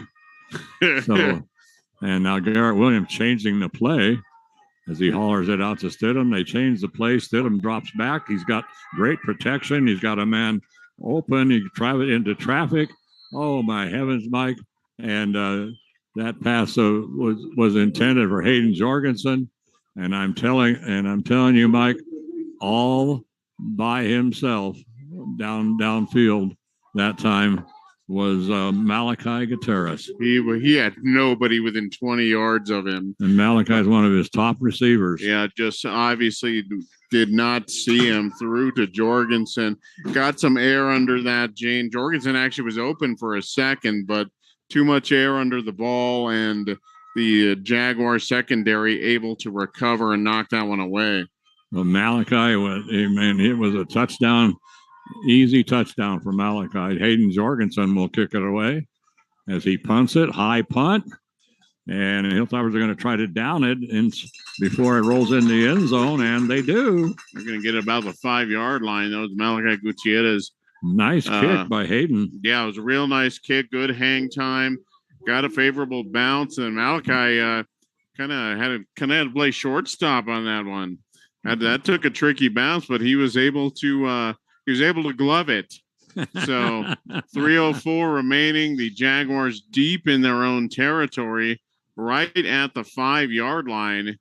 So we'll see. And recall, they only have one timeout left here, Gene. Yeah, that's it. Hilltoppers have 3. 3:04 remains in the first half. So if the Toppers can get a couple of quick tackles here, they might want to think about using those timeouts and getting the ball back. Yes. Well, deep in their own territory right now. And Munoz fakes a handoff, and now he's going to, he faked it to Joseph Rodriguez. And then after he faked it to Rodriguez, and Rodriguez took over toward the left sideline, and he was open, and the pass was way short, which is unusual. Munoz, good quarterback, and that pass wasn't even close. Oh, yeah, and Rodriguez wide open. He would have gotten 15, 20 yards easy. Oh, yes. So that's going to make it 2nd and 10, and the ball right now is sitting, on the 5-yard line? So Munoz, he's going to air it out. No flags. Nope. Intended for Anthony and I on the left side. They just didn't look like they were on the same page. No, they weren't. Malachi Gutierrez right there on the coverage. Yeah, he was right there with him, but Anaya wanted to go on the go route, and Munoz, it looked like they thought he was maybe going to stop, maybe do some sort of hook or something, and it just ball was nowhere near him. Well, this is interesting, Mike, because it's 3rd down and 10 from their own 5-yard line. If they don't convert, they're going to have to punt out of their own end zone, and the Hilltoppers are going to have great field position. So Munoz trying to open this up, and another pass, and this one not even close to anybody again. He had a couple receivers open, and then he was like 5 yards. The ball hit 5 yards in front of the receiver he was going for, and now Capital is going to have to kick out of their own end zone, so they'll bring in Javier Martinez, and he's going to stand all the way back on all the way to the back end of the end zone, but the Hilltoppers with a golden opportunity here with 2:52 remaining here in the first half of play. They're going to get the ball back with 3 timeouts. There's the kick. They're going to boot it up. It's going to be taken at the 40-yard line. Malachi Gutierrez drops it, finally picks it up, still going. Now he's on the run, and he just had a heck of a time picking the ball up. Came right to him, bounced right off of his hands. He ran over, started to pick it up, slipped out of his hands, started to pick it up, slipped out of his hands, and then finally he picked it up. But by then it was too late. But they still ended up with great field position at the 38-yard line. I'm a little surprised the Toppers didn't throw the kitchen sink at that punt. Oh, yes. They clearly were setting up a return, but the punter on his own end line, about a foot off the end line. So let's see what the Hilltoppers can do here. Stidham's going to run the option. He's going to keep it himself. And he's hit hard and dropped by Francisco Diaz. Boy, Stidham has taken a couple of shots tonight, Gene. Yes, he really has. Stidham is not a big guy, and he's very wiry and he's very strong, but he is not a huge guy. And on that last hit, Diaz caught him right between the numbers. Yeah, and so if he had 2 numbers, it would have been right between them. He's number 9. So they run out of bounds, and so after a 5-yard gain, the clock is stopped. And Hilltoppers still have 3 timeouts, so a lot of mix-up in the backfield. They finally get it to Nico Garcia. And, boy, I'm telling you, they're lucky they got out of that at all. As Nico was hit hard and dropped by Devin Montano. But he does pick up the first down, and that's a surprise, Mike, because there was a big mix-up in that backfield. And Stidham had a heck of a time getting the ball to Nico. Stidham intercepted as he threw it. He had 2 wide open receivers for Los Alamos, and he's got all kinds of, whoa, boy, credit Los Alamos for running him down from behind. That was Kenny Suazo, because that Capital player who picked off who had the pass, he had about 4 or 5 blockers in front of him, and Kenny ran him down from behind. Wow. But we had open receivers everywhere. Yep, and the ball hung up.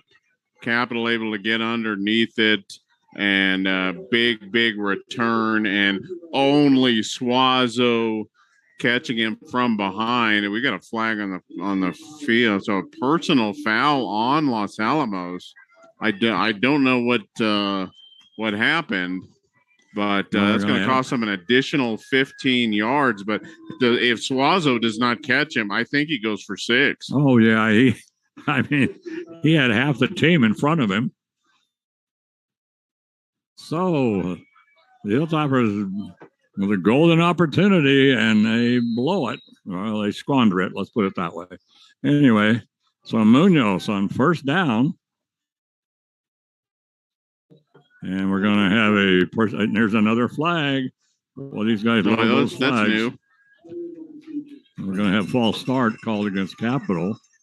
That'll cost the Jaguars 5 yards. 2 minutes exactly. We're at the 2-minute warning here in the second quarter. And then Lazarus Griego, who's their center, he went walking over to the original line of scrimmage and pointed at one of the Hilltopper players like he did it, I didn't.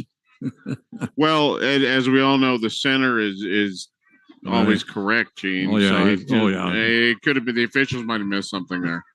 Yeah, they would have. I'm surprised they didn't ask him. So anyway, it's going to be 1st and 15. Suazo overthrows. I think one of the Toppers got a piece of his arm. That might have been Quintana again, because that he had an open receiver. To keep our bears and our community safe. Remove bird feeders during prime active bear times. Black bears in Los Alamos are active anywhere between the very end of April, May to the middle of November. So during those times, anything we can do to keep our bears safe by not giving them food is better for bears and better for us. So at night, for instance, at the nature center, we take down the bird feeders that we have outside and put them back up in the morning. So that is something you can do. But if you do have a bear at your house that has eaten from your feeders, make sure to take your feeders down for a length of time around 2 weeks, so the bear does not acclimatize to coming to your house for food. Do not leave your pet food outside. If you happen to feed your animals outdoors, put your food bowls out there, make sure your animals have your fill, but make sure you bring them in after your animal is done eating. That'll, again, keep the bears safe. Clean and store your grills. That means cleaning your grills thoroughly, removing all fat and food that could have dropped in the base of the grill, and then storing it in an inaccessible place, so a place the bears cannot get to, like a garage or even inside your house, if that's a possibility. I know not everybody has a garage, but just keeping in mind a good place to store a grill that is away from that can be away from bears accessing it. And I guess our last bear safety tip is to tell your neighbors, communicate with your neighbors and your friends about bears that have been spotted in the area, or these safety tips that you've learned here today. The more knowledge we can give to our neighbors and our friends, the better, and it will keep our bear neighbors and our human neighbors as safe as possible. Good luck, toppers, on your season.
Well, it's great to see Topper sports season kicking off again. I'm Troy Hughes. I'm the fire chief here in Los Alamos. And we're glad to see COVID kind of waning and people getting back to their normal activities. One of the things that hurt us during this time period was our lack of people. So we need recruits. We need cadets to come to work for Los Alamos Fire Department. It's a great career, very rewarding, good pay, good benefits, great retirement. You get to work out and maintain your Topper strength. So we're hoping that a few good people will come to work for us in the next year, and we hope that the Toppers win. So go Toppers. To keep the lids down is the best way to keep our bears in our community safe. Remove bird feeders during prime active bear times. Black bears in Los Alamos are active anywhere between the very end of April, May to the middle of November. So during those times, anything we can do to keep our bears safe by not giving them food is better for bears and better for us. So at night, for instance, at the nature center, we take down the bird feeders that we have outside and put them back up in the morning. So that is something you can do. But if you do have a bear at your house that has eaten from your feeders, make sure to take your feeders down for a length of time around 2 weeks, so the bear does not acclimatize to coming to your house for food.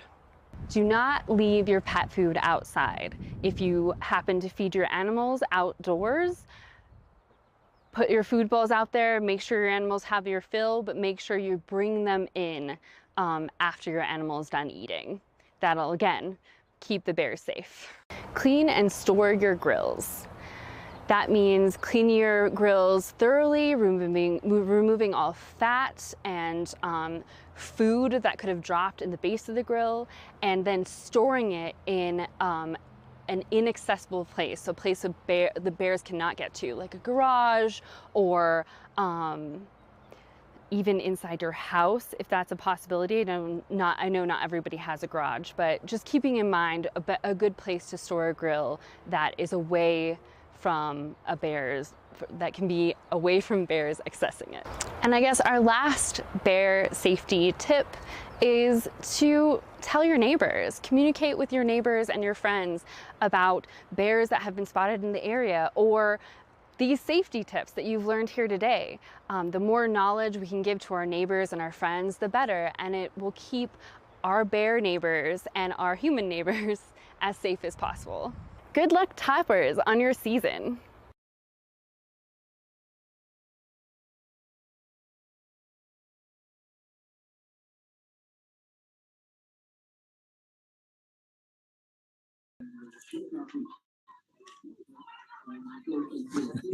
And welcome back to Sullivan Field. We're at halftime here between the Los Alamos High School Hilltoppers and the Capital Jaguars. The Jaguars hold a 9-7 advantage here. We got about 2.5 minutes remaining in the halftime, and we just saw the Topper band performing.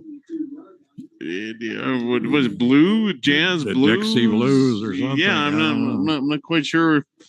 Sure what that was. Very, very nice performance though by the Topper band. So 9-7 ball game in favor of the Jaguars. Some halftime stats for you. For the Jaguars, they rolled up 183 yards of total offense in that first half.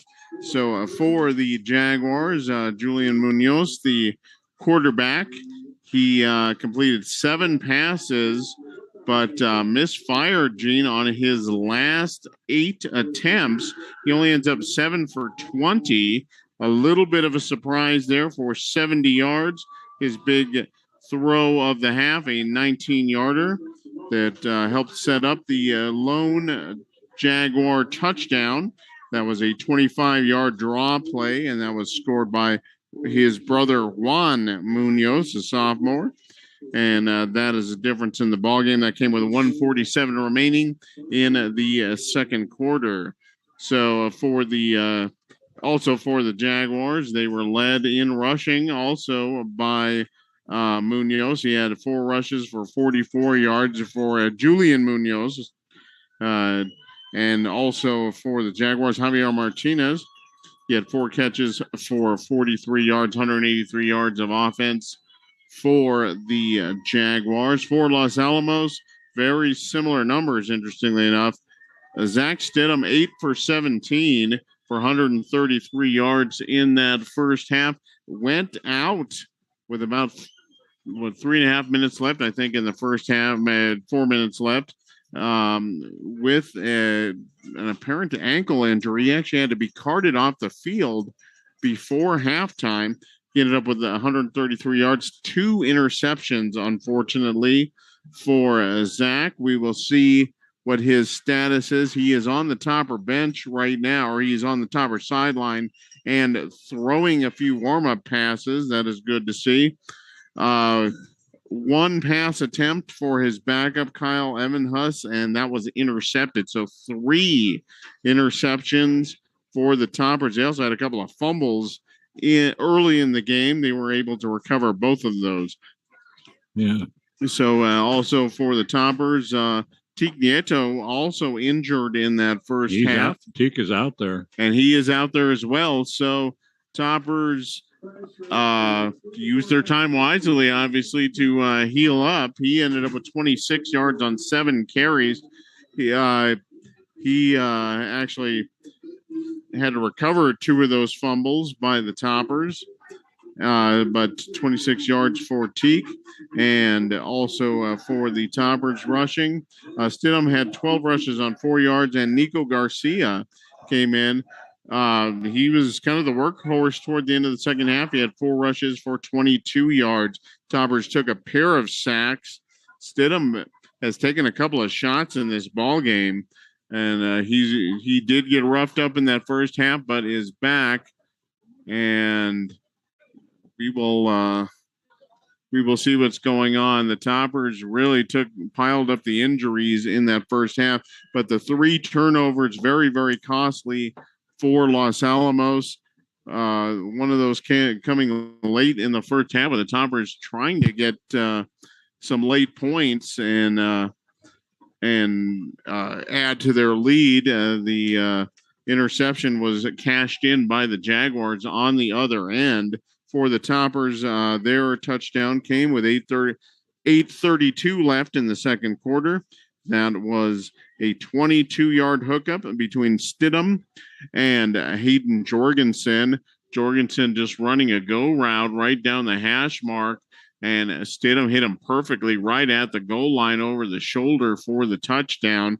That gave the Toppers a 7-3 advantage at the time until the Jaguar touchdown on the draw play with under 2 minutes remaining. So the Toppers hopefully got healed up all right. We will see. Stidham, like we said, was throwing. Nieto back in pads. There was another Topper. Wes Fraser, but I don't see him back. Yeah. He may remain out. Interestingly, right now on the sideline, Zach and Teak are standing next to each other. They both look a little wobbly. Yeah, they do. So we're going to have to keep an eye on that. But we are just about ready to go here in the second half. The Jaguars won the toss before the game and deferred, so they will get this second half kickoff. And I'm sure the Jaguars will be hoping to add to that 2-point lead. Toppers bent a little bit in that first half on defense, Gene, but were able to bounce back. They made a couple of stops when they really needed to. Unfortunately, the late touchdown has them down, but the Topper defense has stepped it up for the most part when they needed to. Yeah, they really have, and we want to apologize that we lost the signal, the YouTube signal. I don't know how long. Toward the end of the half, we don't know. We don't have any idea how long we were off, but I did get a text from my daughter telling me we weren't in Albuquerque, Tammy, telling us that we weren't on the air anymore. And so anyway, hopefully that has all been cleared up. We had some, and so we'll talk a little bit about that when we get a chance as the Hilltoppers kick off. High kick. Ball's bouncing around, and that landed amid a little bit of a group of Hilltoppers. Yes. Did that end up going out of bounds? I think it did. I don't know. That's a free ball, of course. Yeah. Toppers were not chasing that with any urgency. I don't know if they knew that was a free kick. Yeah, they're gonna spot it at about the 24-yard line and give it to Capital. Capital they attempted. While we were on the air, they attempted a field goal, which we blocked, and then in the last play of the ball game, they attempted another field goal. Hilltoppers blocked that one too. Chris Meyerdurks picked it up, and Chris Meyerdurks took off and made a beautiful run back down the sideline, and the flags flew everywhere, and Los Alamos called for every penalty you can dream up, but the half just came to an end, and that was that. Munoz dropping back, a swing pass over, and this one is going to be dropped. Wide open for the swing pass that time was number 24, the mystery player. And so anyway, the mystery player C, I believe, where we're a little hit or miss with the Jaguar roster, unfortunately. So, well, they had all kinds of players out of no numbers, the same numbers, repeat numbers. We've got players out there we don't even have their numbers. They're not even on the roster. Well, when you have 111 players, Gene, that's hard to keep track of. Yeah. Munoz takes the handoff, tries to go up the middle, and I'm immediately hit and dropped for the Hilltoppers by Jackson Blair. Nice tackle there by Blair. Actually looked like Munoz had a little bit of a crease, but Blair able to drag him down. About a 3-yard pickup. Yeah, lone tackle too. I mean, he just pulled him all. He did it all himself. So that's going to bring up now 3rd down and about 7 for Capital. The Hilltoppers showing a blitz, and here it comes. And so they're chasing Munoz, and he's going to throw it away. And so the pass is intended. I'm surprised. The pass is intended out there for Santos Salazar. He drops it, and then he was immediately hit. The Hilltoppers by coming over and making a stop was Alex Pasulka, but I'm surprised he didn't call him for a late hit, which it wasn't anyway. So they're going to punt. Low snap, barely gets it off. This is going to be a short kick. They're going to be down by Capital at the Hilltopper 43-yard line. We're going to have a penalty running into the kicker. Oh, my God. And that would actually, I agree with that call. That was a correct call. He got smacked pretty good, and that's going to be the big one. That's going to be the 15-yarder. 5-yarder or no, 15? That's a 15-yarder, and that's an automatic first down. Yes, I do agree with that call. That was a correct call. The punter got hit pretty good. Personal foul, 15 yards. Yep. So that will give the ball back to the Jaguars with a fresh set of downs. 10:55 just underway here in the second quarter. But the Jaguars after that, that's a big penalty. That's going to move them all the way up to the 42-yard line. Yeah, we're running out of toes here, Mike. To keep shooting ourselves in the toe. And so anyway, so here we would have had great field position, everything. And so now we hand it back to the Jaguars. 9-7 is the score. Of course, that's the score at the end of the halftime. And there's 10:55 remaining now in this third quarter. So they'll line Munoz up once again in that essentially pistol formation. And in motion, they're going to have the slot. And so rolling back, Munoz, he's going to try to hit that slot player.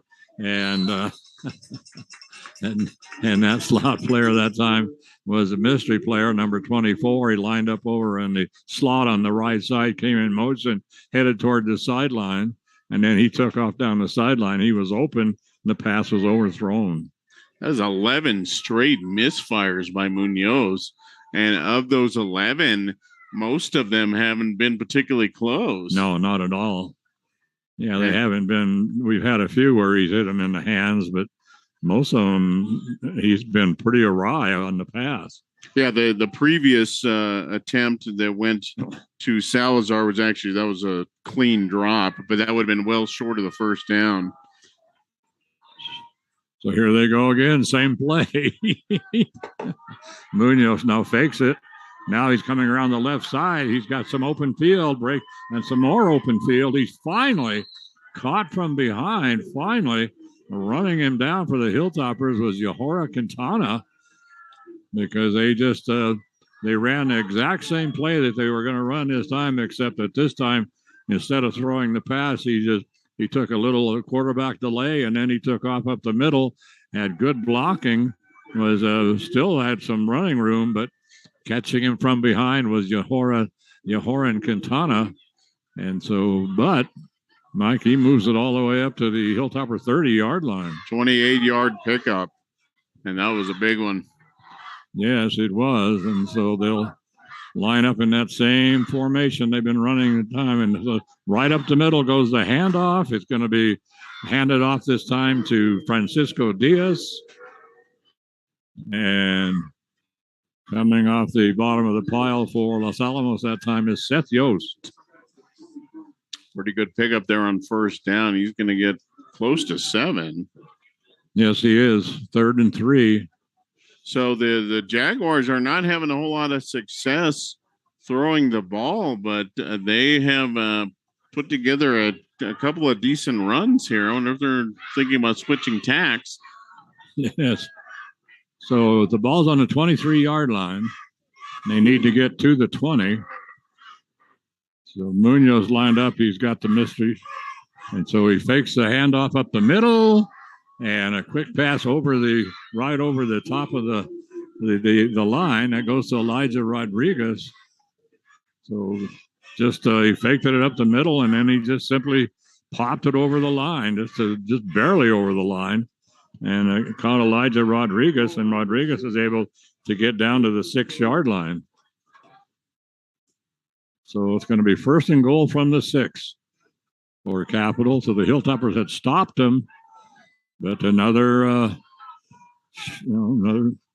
mistake on the penalty. The penalties have killed Los Alamos here tonight. But so rolling to his right, and the pass throwing right at the pylon, and he was trying to get it to once again to Javier Martinez Nieto. The linebacker is there to break it up. And nice to see Teague back on the field. And so apparently he's okay. He sat out most of the half, that first half. And then and Nick Matuzak, the trainer, he had a whole buggy full of players going into they have a training room here in their field house now, which makes it very nice. So there's a draw, and right up the middle goes Julian Munoz. And let's see where they're going to put this down. Well, let's see. I guess it was, well, that's right. It was actually 1st and goal. And so now they move it down to the 2, and it's 3rd and goal from the 2. So are we going to go for a field goal again here if they don't make it? I don't know. I don't know if that's something Joaquin Garcia There's a draw. And into the end zone goes Julian Munoz. So Munoz runs a draw and goes in the end zone untouched. So a 2-yard run by Munoz, and suddenly it's now a 15-7 ball game. The half should have ended at 14-3, but the Hilltoppers unfortunately turned it over when they had the golden opportunity to score.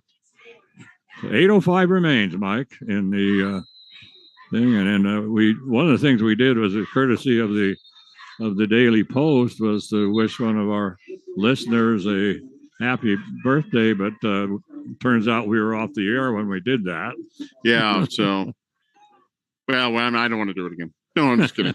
So 7-year-old Diego Baca, happy birthday here this September 2nd. The big 7 years old. He goes to Aspen School. Nice little elementary school over there. But 7-year-old, happy birthday. And I want to give a quick shout out as well to superfan Gary Hofek, who's listening in this evening. And if you're not sure if Gary is attending a game, he's not attending the game. It's pretty simple. That's exactly right. And so, well, let's see, Mike. What are they calling? I'm not sure. I'm not sure. They moved the ball to the 1-yard line. Could have been something on the toppers. I think you're going to go for 2 here. The Jaguars have changed their mind. I did not see a flag. Well, they put the ball down on the 3, and then they moved it up to it's on the 1-yard line. How in the world they end up on the 1? And so we're going to have there's a flag. We're going to have motion in the line. Let's see. It's going to be on the Jaguars. It's going to push them back to the 7 or the 6. So I think you're going to send Angel back to this will be the 3rd or 4th time he's run out to the field. So they're going to come back, and I guess he's going to attempt the extra point. And here he comes. So Angel, his first kick were real good. The subsequent ones have been a little shaky. Yes, they have. This one looks good. Ooh, that was a nice kick. Yes, it is. So that makes it 18, or I mean 16, I'm sorry. 16-7 with 8:05 remaining here in the third quarter. So the Hilltoppers not out of this ball game by any means. It's just the Hilltoppers have done a good job running the ball. They've done a pretty good job on defense tonight. It's just that as Garrett was saying in the pregame, just a lot of silly mistakes, and Hilltoppers just making some decisions that, things they shouldn't have, like, for instance, forcing them to punt, and they come up with a very, very short punt, but we leveled the kicker, so not a real good idea. So 8:05 to go, and here once again the Capital will kick off, and it's going to be on Hill Gonzalez who will kick it up. And this one's going to go in the end zone. That'll bring it out to the 20. It'll be 1st and 10 for Los Alamos from the 20-yard line. 16-7.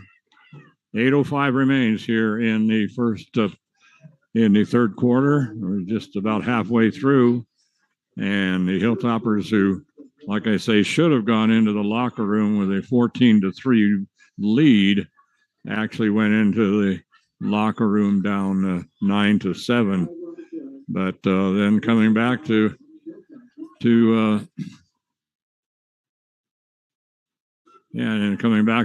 after the Hilltoppers had stopped them, and then the Hilltoppers get called for roughing the kicker. That gave them the ball back, and so anyway, the Jaguars took advantage of that.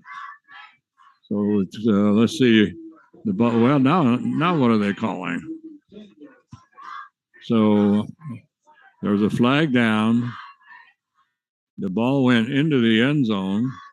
That should move it out to the 20. They're going to call Los Alamos for a hold, and that's going to move it back to the 10. The ball goes in the end zone, and they call Los Alamos for a holding penalty. Unbelievable. So anyway, now the Hilltoppers it's going to be it's going to be first and 10 from the 10. So Stidham on the pitch out, and he's going to pitch it out as he came around the right side, as he pitches it over now to Nico Garcia, and some good sportsmanship out there for Capitals. Coming over to help Nico up was Elijah Rodriguez. So good sportsmanship there, but a nice gain that time by Nico. He picked up 7 yards. It's going to be 2nd down and 3. And the ball now at the 17-yard line. They're going to they handed it off to Nico. And as soon as, he was hit, before he even got the ball, he was hit by Isaiah Valdez. And boy, Isaiah great penetration by Isaiah. And Isaiah just came flying through. And so Isaiah lining up there he is the right guard, defensive guard for the Jaguars, and boy, he came through in a hurry. So that's going to make it now 3rd down for Los Alamos. Dropping back, Stidham. That's Kyle Evanhus, and the pass is caught and then dropped. Are they going to call it a completion? I think they are. And Kenny Suazo, the pass came from Evanhus, and all the way up to the 35-yard line, almost a 35, and Evanhus caught it, and then he dropped it, and then the official is ruling that it was a catch. So the Hilltoppers pick up the 1st down. Shoo, that was close. Yes, it was. I thought it was interesting too because he dropped it, and then the everybody started running over, hugging him. Like, anyway, they of course were aware. So Evan Hoos on the keeper. They tried to strip the ball from him. And they almost did. And the ball did kind of pop up and a little bit. In fact, coming up with the ball was Francisco Diaz.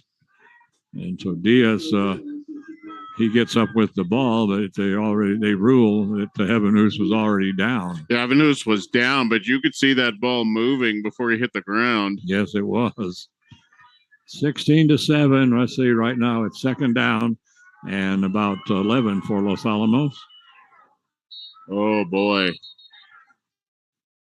Swing pass out intended for Hayden Jorgensen. He juggled it, and one of the Jaguars was all over him as well. That was very, very dangerous. Yeah, 3rd and 11 now, Mike, with 5.5 minutes to go. The clock is stopped on the incomplete pass. So Evan, who's back there with Nico Garcia. So we still haven't seen Teak back there, and Stidham is not back in at quarterback. So Evan, who's dropping back, he's got a lot of time, and then he's hit, but he does get the pass off up to Kenny Suazo. There's going to be a flag on the play, and that is going to be a hit to Evan Hoos's head on the Jaguars. Yeah, and he's holding his head too. So no doubt about a forearm right to the forehead. Yeah, so yeah, he was hit just as he threw it. Then the pass was complete, and they completed it up to. Let's see, the ball up to around the 33-yard line. And now we're going to have should be a roughing the passer or a hit in the head. I'm not sure what they're going to call roughing the passer. So, of course, with a roughing passer, the pass is complete. Then you tack on 15 yards after the catch. So Hilltopper's moving all the way up to the 49-yard line of Capital. And Evan Hoos dropping back. There's a blitz. And we should have a... Oh, there was a lot of contact. Oh, he pops him. Oh, and a pass intended downfield. And that was for Malachi Gutierrez, and defending was Joseph Rodriguez. The two were battling for it. And then Rodriguez gets up and hits him. He actually hit him. He took a swing at him. And the official was right there, and they're not doing anything. No, and the crowd booing, and I don't blame them. My God, do you guys see anything? Well, there is a penalty flag on the play, but that is going to be on Los Alamos for an illegal man downfield. But there's no call over here. Yeah, that was a Muhammad Ali swing. Yeah. Yes, he did. He hauled off and popped him. Unbelievable. Holy mackerel. Jesus. That is an ejectable offense. Boy, is it ever. My God. That's terrible. So there's a shovel pass goes to Malachi Gutierrez. And he jumps over one tackler, but that's as far as he's going to go, as he's going to be thrown for a big loss. Yeah, Malachi Knight, that was a great hurdle over one guy. Unfortunately, there was 6 others right behind him. So yeah, and so that is huge loss on the play. Do we have another flag? Oh, these guys are driving me nuts. My God. No, I'm sorry. I think that's a towel. Never mind. Oh, okay. I thought that was a flag. That is a towel. This is the most flag happy bunch I've seen in a long time. They're not shy about waving the hankies around. That's for sure. 4:30 remaining. I guess that's their fun. I guess. Whoa! What was that? Oh, we've got some fireworks going on off the field, just off the field. They're gonna halt play here. There are fireworks being shot just off the field here. Looks like we're right adjacent to a park. Yes, here at Sullivan Field, and it looks like somebody was shooting off some aerial fireworks over here in the park. Yeah, so they've stopped play. Yeah, they're going to stop play. They're going to make sure everything's okay. Yeah, that was something. You don't see that every day, but a couple of pretty loud booms too. Yeah, I was a little concerned that was something else, but happy 4th of July, Gene. I'm sorry I did not tell you that earlier. Yeah, well, thank you so much. I appreciate that. And so 4-17, Mike, 16-7. The Hilltoppers can get back in this ball game, but I don't know. That last play was a disaster. That was, it was, first of all, it took about an hour and a half to materialize. And then by the time Malachi got the ball, he literally was having to jump over Jaguars. And as soon as he jumped over one, 2 more were right after him. So. Yes, he did clear the one, but he cleared him by a fair amount. Actually, that was a heck of a jump. Yeah, it really was. And so now what are we doing? We're going to call Los Alamos for illegal fireworks. Let's see. What are we doing now?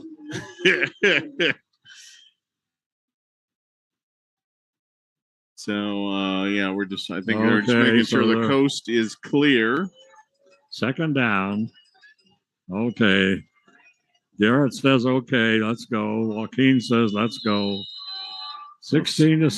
Hilltoppers 2nd and 20 right now.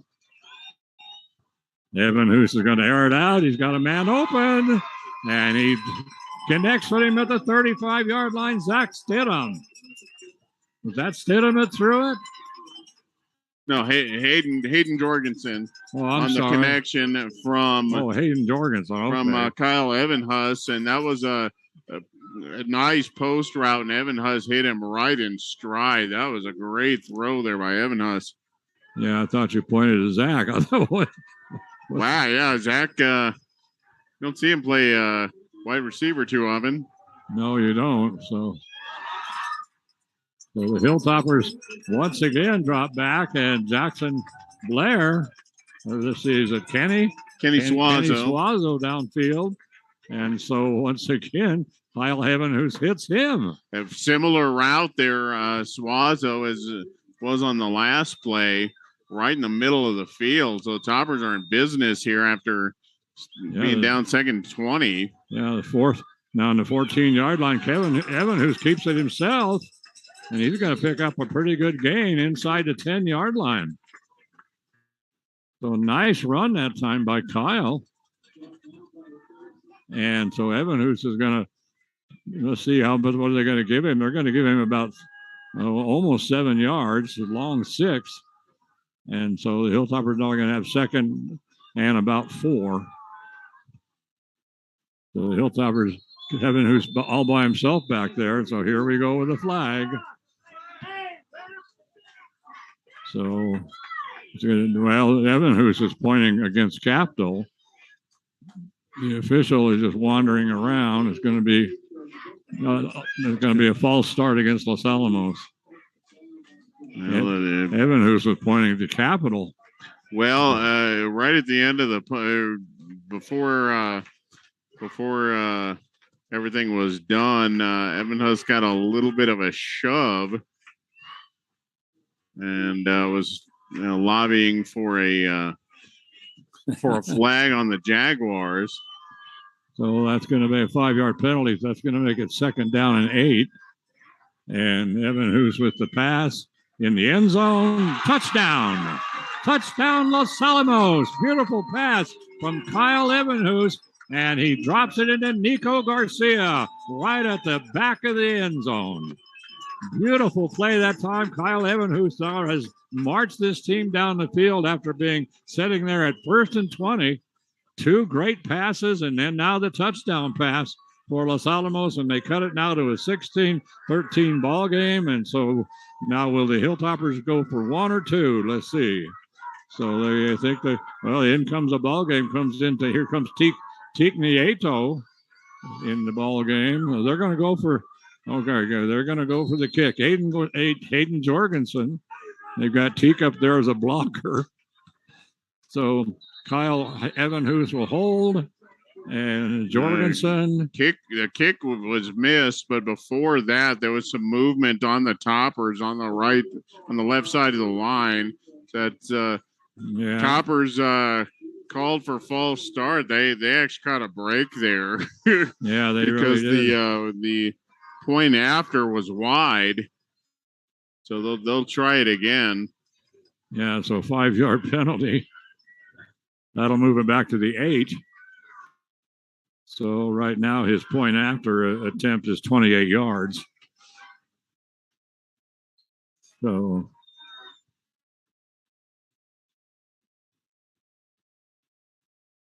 this one is up. Boy, that looks good. Yeah. And so actually it was 18 yards, not 28. 28-yard kick. 18-yard kick. I can do this. 14-16, Mike. So the Hilltoppers, after being in a lot of trouble, 1st and 20 after that disastrous shovel pass play, and all of a sudden the Hilltoppers have no trouble whatsoever moving that ball down the field. Wow. 16-14 with 2:44 to go here in this third quarter. So I guess maybe the fireworks display helped Los Alamos out. I think that rattled the Jaguars. They were just so shell shocked they couldn't recover. So the Hilltopper will kick off. Hayden Jorgensen will kick it away for Los Alamos. He puts the ball down on the right hash mark. Another very, very, very short kick. Taken on the run at about the 35-yard line. Not much of a return, but yeah, that was a pop fly. Yeah, it really was. I think the returner that time was Devin Montano, but he was the up man on there. Yeah. He was. I'm not sure what happened. It looked like I think Hayden has got under it. He didn't go very far. It popped, like you say, a pop fly, and then he took it on the run and then immediately got hit. So here we go. 2-point ball game. 16-14. And Munoz, once again, he's going to fake it. And let's see, is he going to? No, he did hand it off to his brother, Juan Munoz. And Juan picked up a yard. 2nd down and 9. And the ball, let's see, right now is sitting on the 37-yard line. After the 1-yard pickup. Unbelievable. That's going in the book. Yes, that's going in the book. That is. Yes, it is. Fakes the handoff up the middle, swing pass out to the right. And that's going to get it across the 40-yard line. Once again, the receiver, Javier Martinez. And he loves that swing pass to Javier. And it's been fairly effective all night long as well. They've gotten some good chunks out of that. But third down, almost 5 here. 3rd and 5 with a minute and a half to go, third quarter. So a nice stop here by the Hilltoppers would be wonderful. So Munoz lines up. One back behind him. He's going to go that swing pass again. This is going to be incomplete. So I do imagine Joaquin Garcia is going to kick it away. Yeah, and so in will come once again Javier Martinez. He's gotten off a couple of decent punts today. We'll see what he does here. Standing on his own 30. We have Kenny Suazo back and Malachi Gutierrez, our 2 speedsters for Los Alamos. They're the 2 wide receivers. Now they back it up. Javier with a kind of a short kick. Oh, yeah, that one shanked that one. He went out of bounds. We'll see where they mark it. I thought they were going to march it up a little bit. That was more or less where it was caught by somebody on the sideline. So the Toppers will start in decent field position. Yeah, not bad. So they're going to put it on a 34. And we have a 111. Oh, 111, same number as. Yeah, that's right. That is Joseph Lawler for the Jaguars. You just don't see a whole lot of triple-digit numbers. No, you don't. Boy, you have to have a lot of players for that. So once again, they're going to give it to right up the middle. They're going to give it now to Nico Garcia. Still in at quarterback for the Hilltoppers, Kyle Heaven, who's, boy, I'll have to say one thing. He did a fantastic job on that last drive. Wow. Boy, when the Toppers needed it, he came through. Under a minute left here in this third quarter. 4-yard pickup. Going to be 2nd down and 6. And so we're going to change the play again. So we have a new play coming in for Los Alamos. Evan Hoos drops back. There's a blitz. Evan Hoos is decked. He was hit hard. That should have been roughing the passer. He was hit very, very hard. I think he that really was. And he had let the ball go too. So Ernesto Valencia with the pretty good whack on Evan Huss. 28 seconds remaining. The pass incomplete, and that could have been a problem had that stayed up a couple seconds longer. Yes. So Kyle back there still. Going to drop back to throw. Rush again, and whoa. Oh, boy. Kenny Suazo. Again, the Toppers working the middle of the field. That one went right to Suazo. Went off his hands and popped the air. And yes, we're going to get it back.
Now, are we back in business? I think we are.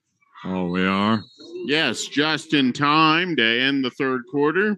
Sorry about that. If it's not one thing or another, it's another today. So we are back. Sorry about that. The Energizer Bunny finally ran out for us. So so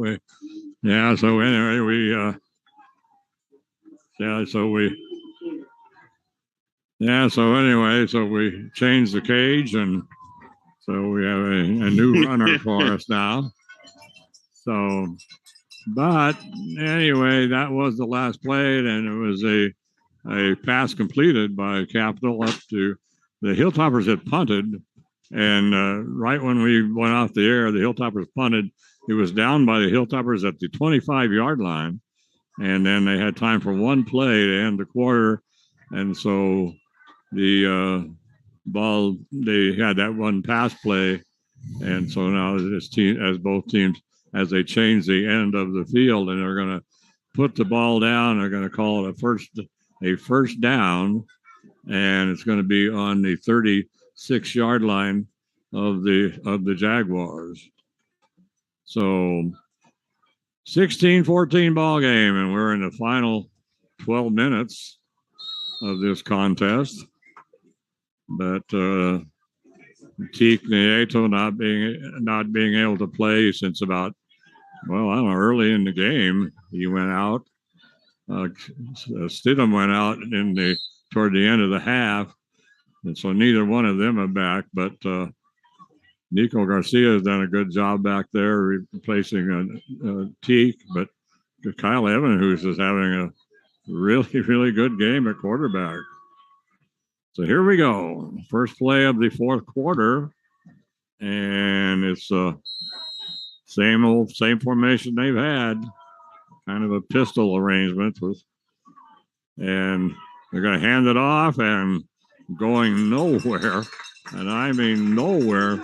Boy, here comes Jackson Blair as they tried to hand the ball off to Francisco Diaz.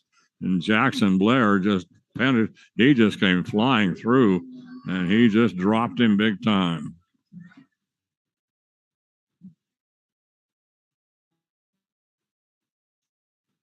So the 11:28 remain now here. That was the first play of the fourth quarter. So they'll be second down and 9. And Suazo is going to hand it off and coming down that left sideline. And boy, he just handed it off as he gave that ball off to Joseph Rodriguez. And Rodriguez just took off down the left sideline. And he got all the way down almost to the 30-yard line of the Hilltoppers. He'd run out of bounds at the 32. So all of a sudden, big play for Capital with 11:05 remaining here in the fourth quarter. But wow, that was a huge, huge run. Capital and the old Notre Dame huddle. So here you don't see that very often anymore. Haven't seen that since the 50s. So anyway, first and 10 now for the Jaguars. And up the middle again. This time they're going to give it to Joseph Rodriguez, and he's not going to go anywhere. Maybe a yard, maybe 2, as he was popped down by Matt Brusso along with Donovan Allen. So the two of them team up to bring him down. So he picked up maybe 2, maybe 3 yards. And I'd say a long 2. Anyway, but that's going to make a second down and about 8. Swing pass again over to Javier, and Javier was off and running way before the ball got there. Yep, he was looking directly downfield, not looking nowhere near the ball. Couldn't hang on to it. So that's going to bring him third down and 8 here. So I got to imagine the Jaguars, this is 4-down territory for them. Oh, yeah, it should be. This point in the ball game, 30-yard line. So it's going to be third down now and about 8. Munoz dropping back. And is the pass complete? Yes, it is. As he catches, at this time he gets Javier Martinez running a slant route from the right side, and a slant route up to the middle, and a nice pass that time from Munoz to Javier. So Javier picks up the first down, and they are all the way down to the 11-yard line. Yes, just outside the 10. They can conceivably pick up a first down here with 10 minutes and 9:55 remaining. So the Hilltoppers need to stop here as they close this to a 2-point ball game. But Munoz, here's a draw, and Munoz is going to take it straight up the middle. So he dropped back, and then he took off. Right smack over left tackle, and waiting for him to bring him down that time was Donovan Allen, but the ball now is setting nose of the ball at the 5-yard line. And they got second down and 4. So the Hilltoppers are going to need to rise up here. force a fumble or something. Boy, do they ever. So they're going to give it up to over the right side and in for the touchdown, and that's going to be Francisco Diaz. Boy, that was old school Los Alamos Hilltopper smash mouth football. Yes, there, it was straight up the gut, and one of the toppers, I think that might have been Young in the middle, hit him right at the 2-yard line, but Diaz able to keep his feet moving and dive into the end zone for the touchdown. So Angel Gonzalez with the kick. It's good. Boy, when Gonzalez hits the ball well, he hits it very well. Yeah, and when he doesn't, you don't know where it's going. That's exactly right. Well, nice kick, but that makes it 23-14. So once again, it's a 9-point ball game. The Hilltoppers have closed it to 2. So the Hilltoppers have had opportunity after opportunity in this ball game and have squandered a few of them. So, but we have a long way to go, 8:56, and a lot can happen here. Yep, but the Toppers need something to happen here pretty soon. Yeah, down by 2 scores. They're going to need to really do something on this drive. Toppers under Evanhus have 2 possessions ago put together a very, very nice drive for a touchdown. They need another one right here. Yeah, they really do. So the kicks it away, and it's going to come over. It's going to be taken by Kenny Swazo. No, wait, that's Malachi Gutierrez. Gutierrez trying to come from the left side of the field to the right side of the field. He's finally gang tackled over there, as he was never able to turn the corner. And leading the gang was the mystery player, number 25. Well, he's having a heck of a game. We wish we knew who he was. So here we go. So Nico Garcia back there with Kyle Evanhus. And it'll be 1st and 10 for Los Alamos. And the ball is sitting right smack at the 20-yard line.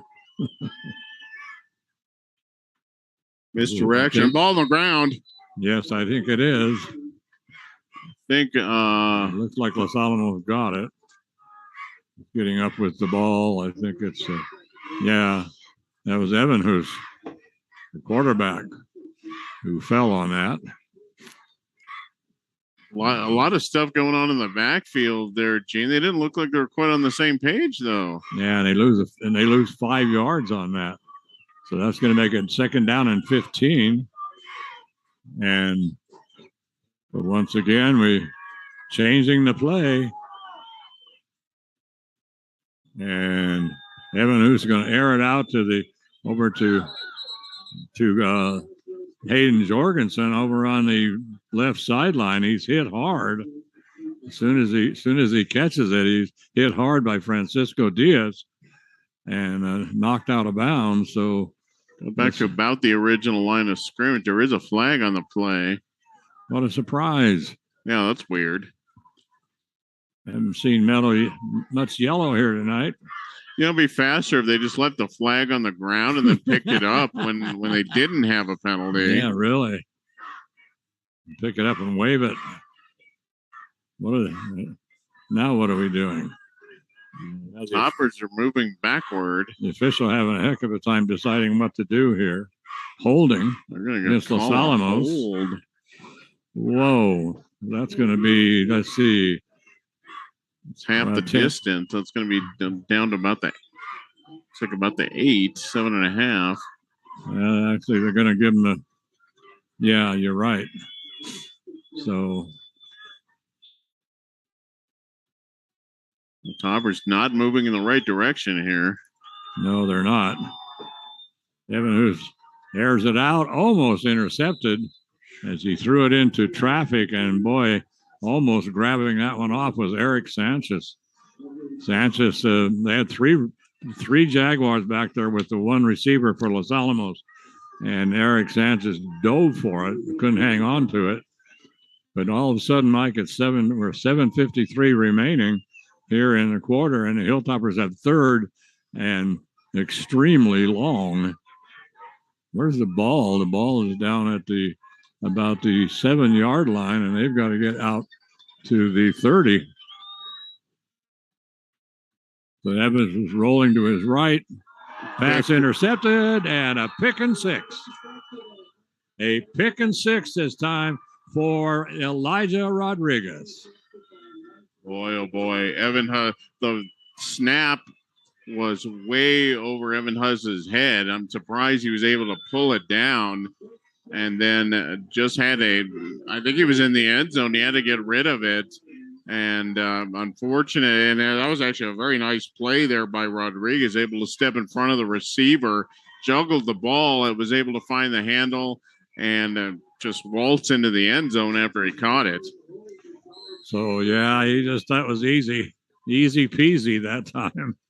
And so, anyway, so that's a killer. That makes it 29-14. So the Hilltoppers had closed it to 2, 14-16. And now they give up these two touchdowns. First the drive by Capital, and now the interception for the touchdown. And everybody's going home. Anyway. Is there a timeout? What's going on here? I have no idea what's going on. I think the Hilltoppers called a timeout. Yes, they did. On this very strategic extra point attempt. So yeah, they did. You got to ice the kicker. Yeah, no, you can't afford to fall behind 16 points. No, as long as it's 15. 15, you're okay. Yeah, you can score a touchdown and then score another one and go for 2. But anyway, so the Hilltoppers are talking things over. Boy, oh boy, and that just nothing on that drive went right for Los Alamos. Just straight backwards, bad snap to Evan Huss, and one thing he'll learn as he gets older, sometimes just falling down. Sometimes falling down in the end zone is the best thing you can do. He's going to get older sometimes. Anyway, Mike. Back when I was 17, Gene. They're going for 2. And nothing doing. Munoz looking for a receiver rolling out to his right. That was Juan Munoz, and basically threw that at his shoelaces. Trying to make it a 17-point ball game. So 2 touchdowns wouldn't have helped us. No, that's a 3-score game right there. Oh my heavens, yes. So anyway, the situation here at the Daily Post. I want to, of course, thank the Daily Post for the sponsorship for making all this possible. Carol Clark, we really appreciate what she has done and her support of the community and her support of Los Alamos High School athletics. And so next week, Mike, the soccer teams and the volleyball teams are all out of town in tournaments. So they're traveling down to the boys and girls soccer teams are going to academy, and the volleyball team is going to go to Goddard. So there's the kickoff, and the Hilltoppers still trying to run it, and they got and that was that Chris? Yes, Chris Myers hurt, and he kind of ran up. They grabbed him. And then he pulled away. Somebody grabbed him by the jersey. They were yanking his jersey. They were yanking him around. Yeah, boy. If he had one of those Earl Campbell jerseys, he would have gotten out of that. Yes, he would have. He just ripped right away. So they put it down on the 30-yard line. First and 10 from the 30. Evan Hoos on the option. Whoa. Oh, dear. Oh, that's caught by one of the Jaguars. Holy moly. Yeah, I think we're in trouble. Yes, we are. And credit Eric Sanchez for that one. boy, oh boy, and Evan Huss trying to go for the option there, and he threw a chest pass, and I think that was Garcia, and that was 100 miles an hour from 10 inches away. Yes, it was. Well, first of all, they ran the option, and they ran it. They were set up on the left hash mark. They ran it for one thing, too far to the sideline, and Kyle was almost to the sideline, and so Nico didn't have any choice except to pull up on the sideline. So they were right next to each other, and then Kyle let it fire, and Mike said, he let it fire, and so and then it ends up going right to Eric Sanchez. Actually, there were 3 or 4 Jaguars there, any one of them. Yeah, they could have caught any one of them. So airing it out and into down all the way in the corner of the end zone, intended once again for Javier Martinez. Going for the dagger there was Julian Munoz, and just overshot his receiver a little bit. Martinez actually had a step. Yes, he did. He was right in that corner, too.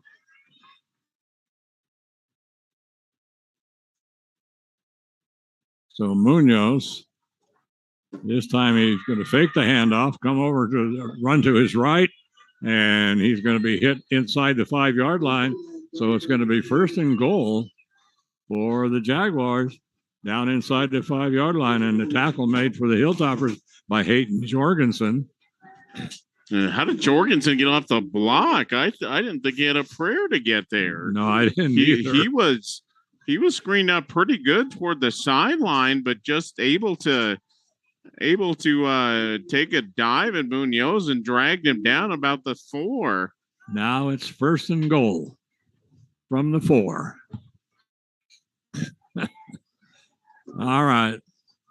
1st and goal from the 4. And Munoz, and he's going to roll to his left. He's going to air it out into the corner. The pass intended this time for Santos Salazar. Santos can't hang on. Thought he caught it, but he was right at the sideline. Yes, he was. So Julian, is it Julian or Julian? Julian. Anyway, Munoz he's had some pretty good passes dropped here today in this ball game. But 7:01, not much time went off the clock on that one, but it's 29-14. 7:01 remaining here in the 4th period. And knocking on the door once again are the Capital Jaguars. There's a delay. So they run a draw.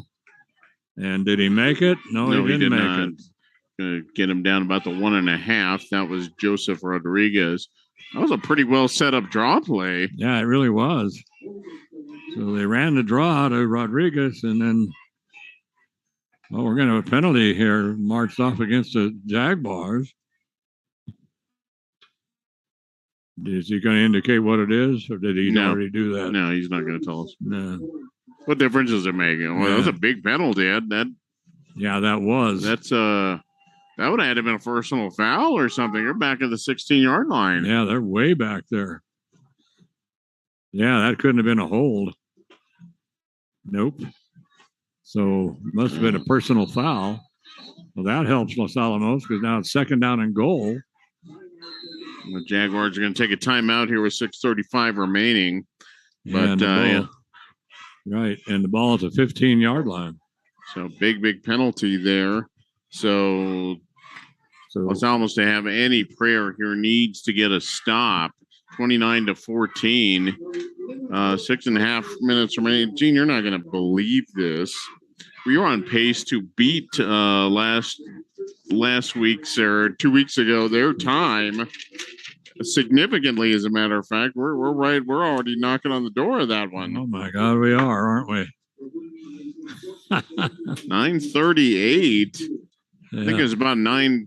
what 45-ish that we finally got out of here. Yes, and I don't think we're going to make it. Oh no, not at all. And each team with 2 timeouts. And what I started to say is that the volleyball team and soccer teams are running around the state in tournaments, in school tournaments, and so. But the Hilltopper football team is going to head down to Santa Fe next week. That's a Saturday game, and that will be Saturday afternoon at St. Michael's, and they'll take on the Horsemen in Santa Fe next Saturday afternoon, and we'll be there to bring you that ball game. Pass into the end zone, and did he get it? Yes, he did. Yes, he did. Wow. Boy, he's a happy camper. I've been able to see yeah, but that was a heck of a throw, and that was a heck of a catch right there in the corner. I mean, he's letting everybody, he's high-fiving everybody. I think he's going to go up in the crowd here in a minute. Boy, what a happy guy he is. My golly. And that is Elijah Rodriguez with the catch. Yeah. And John McHale right here hanging out with us here in the Whoa. And he got a perfect photo of it. Awesome, Mike. Good job there, John. Yeah, but after he caught that pass, it was right in the corner, and boy, so they're going to go for 2 again. And we had no indication of anything.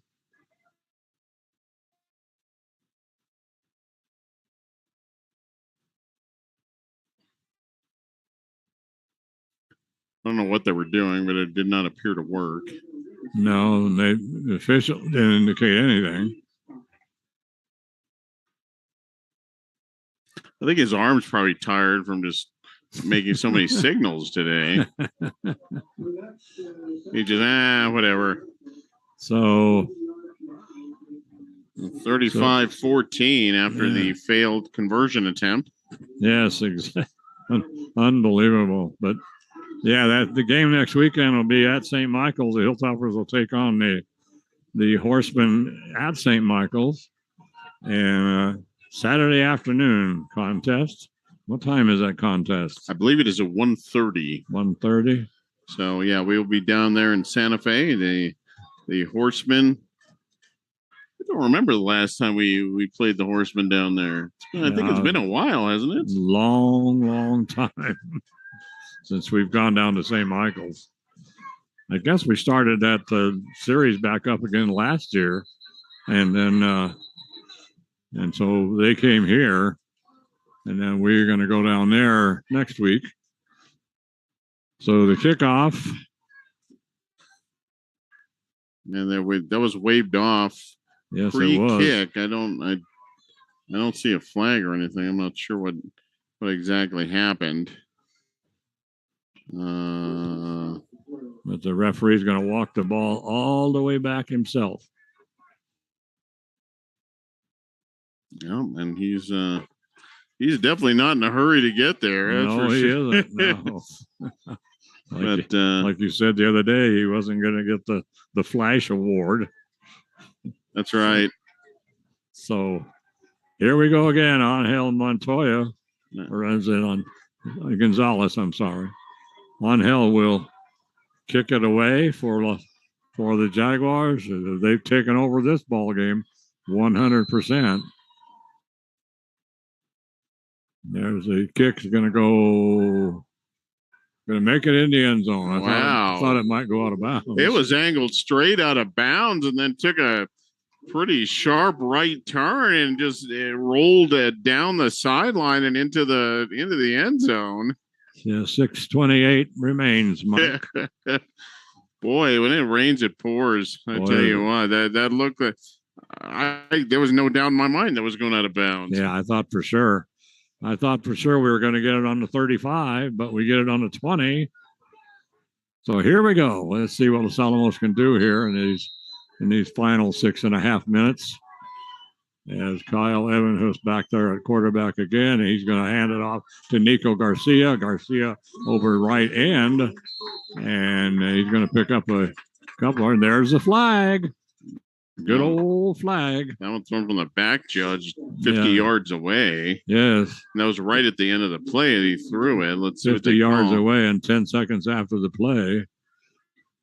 So let's see what personal foul he's calling. I think they're going to call another hit to the head. Yeah, personal foul is the call. Let's see what it's going to be.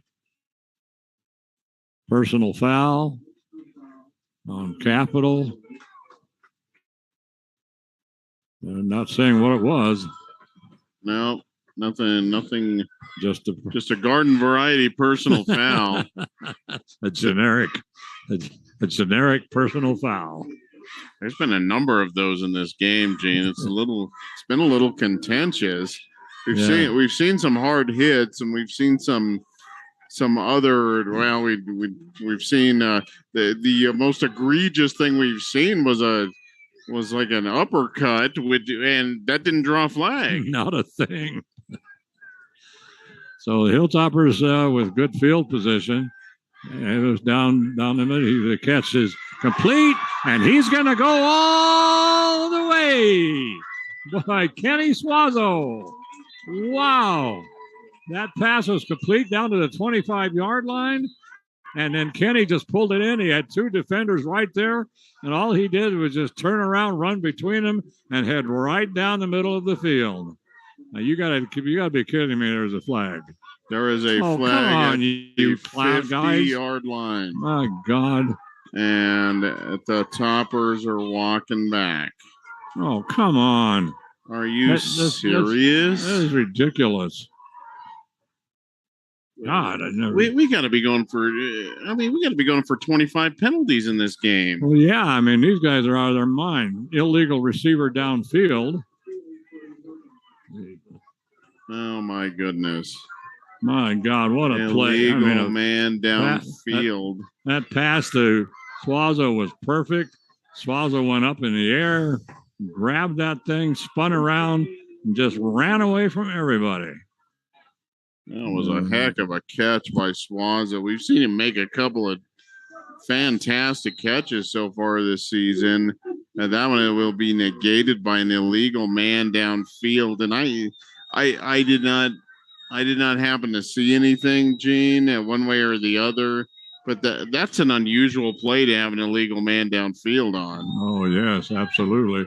Kevin won it again. So this time he... Oh, no. Right to Suazo at the 40-yard line. This time he can't hang on. Yeah. And he was open, too. Yeah, similar play. Did exactly what he needed to do. Found the hole right in the middle of the zone. Yeah, just could not hang on. It was too easy of a catch for him, right. Gene. If he'd had a couple of guys hanging on him. Yeah, he would have caught it just fine. So it's so that's going to make it now second down and 15 for Los Alamos. And there's another pass up. This one's going to be complete and all the way down to the 20-yard line. Kenny Suazo. So once again, Suazo, that's the third time in a row he's run that pattern. And right down, he caught the one. They pulled it back on a penalty. The next one was right in his hands. He dropped it. And this time, a perfect pass from Kyle Evanhus.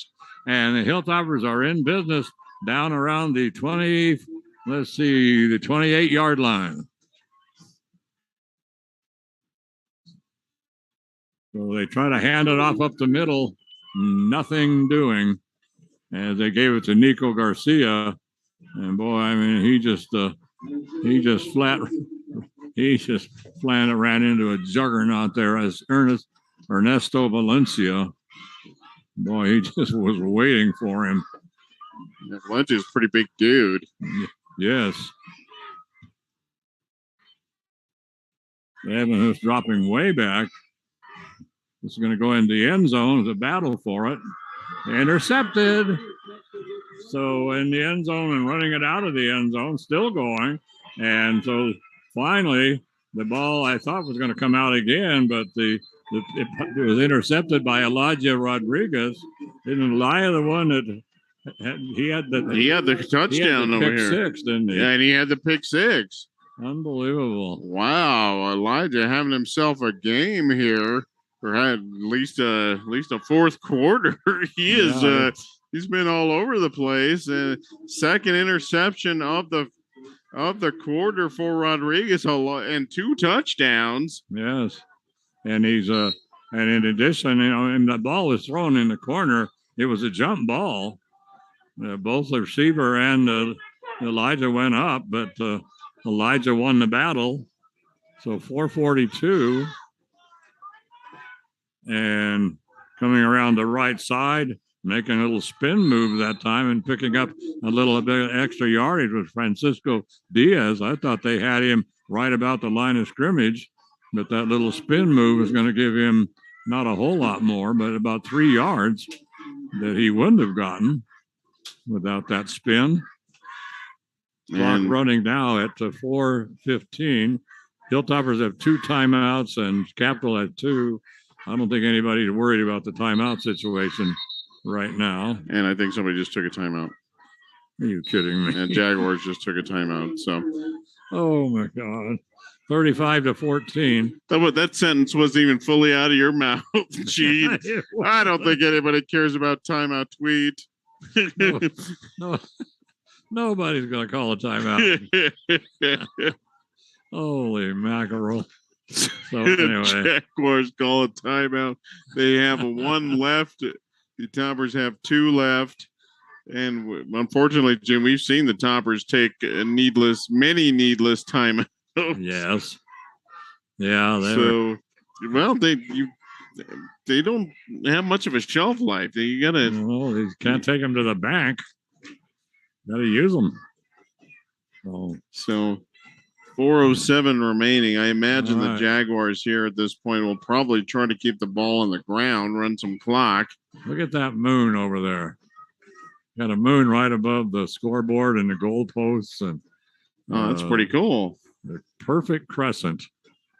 Wow, that is cool. A lot of neat stuff over here. Yeah, we had the moon, we had fireworks, we got it all today. I tell you, it was worth it. It was worth the trip, big time. So here goes Capital once again. Munoz, handoff up the middle, and that one's going to go to Santos Salazar, and Santos is going to pick up 2, maybe 3 yards as Matt Brusso brings him down for Los Alamos. Makes it 35-14 the score, and it's a pretty good gain that time. Anyway, he got it up to around the 44-yard line. He has to get to the 46. That's going to make it 3rd and 2 for the Jaguars. And they'll line up in that same pistol formation they've lined up in the entire ball game. So Munoz, little step back. There's a delayed handoff, and on a draw down the left sideline, and still trying to go, and just finally going to get it down inside the 15-yard line. So the draw play to Juan Munoz, and Munoz, boy, they executed that perfectly. And then Munoz took over toward the left sideline, and then he just took off. And the Hilltoppers finally able to catch up with him, and they're going to put it down somewhere around, the 12 to 13-yard line. About the 13-yard line, and another first down for the Jaguars. 3:04 remaining. Gene, the Topper defense is completely gassed. Yeah, they are. Yeah. And there is a lot of bending down. There are a lot of hands on hips there. Yeah, they're going to have to. And the Jaguars are going to have to score 14 more points to get in the mercy rule. So, yeah. So still got a ways to go. Yes, they do. Right smack up the middle goes the runner, and he goes nowhere. As waiting for him that time was Donovan Allen. Donovan's had a pretty good ball game, and Jackson Blair. So the clock has stopped. No, now it's going.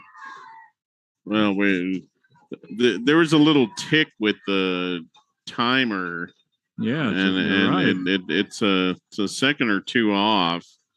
I mean, the clock is running, but it's not. It's kind of running in spurts. Yes, running in pairs. So anyway, the handoff over the left side and trying to pick up a couple of yards, but Kyler Young is waiting for him. He drops him down. So minute 26, and the clock is running, like I say, 2 seconds at a time. So anyway, I think it's time for a new scoreboard. Anyway,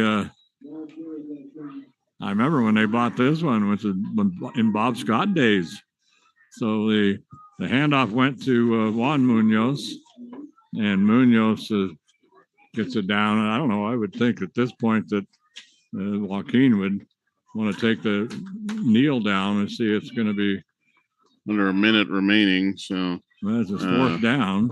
Yeah, I imagine he won't. Well, what they should do and what they will do is not necessarily the same thing.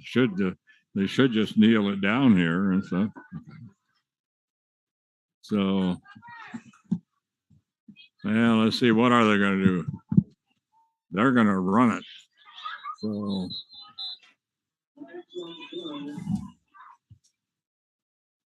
I think they're going to run it. They're letting the clock.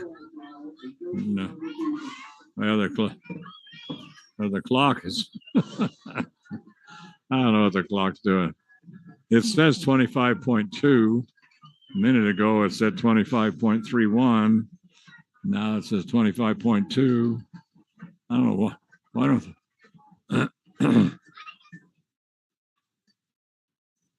They're. I don't know what they're doing. They moved the.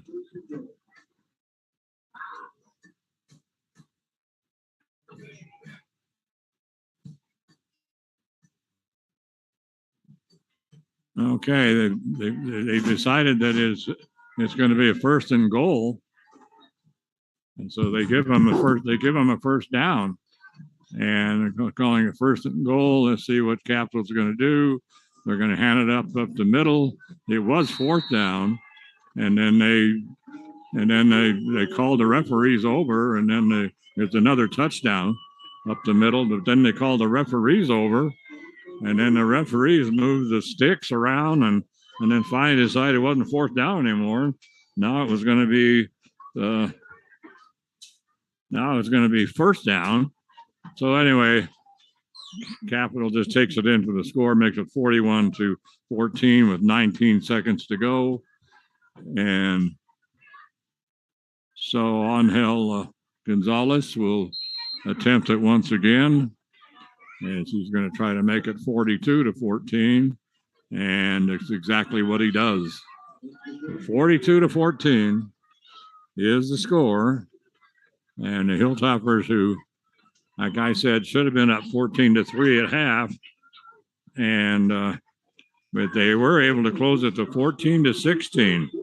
They were down 16-9 at the half.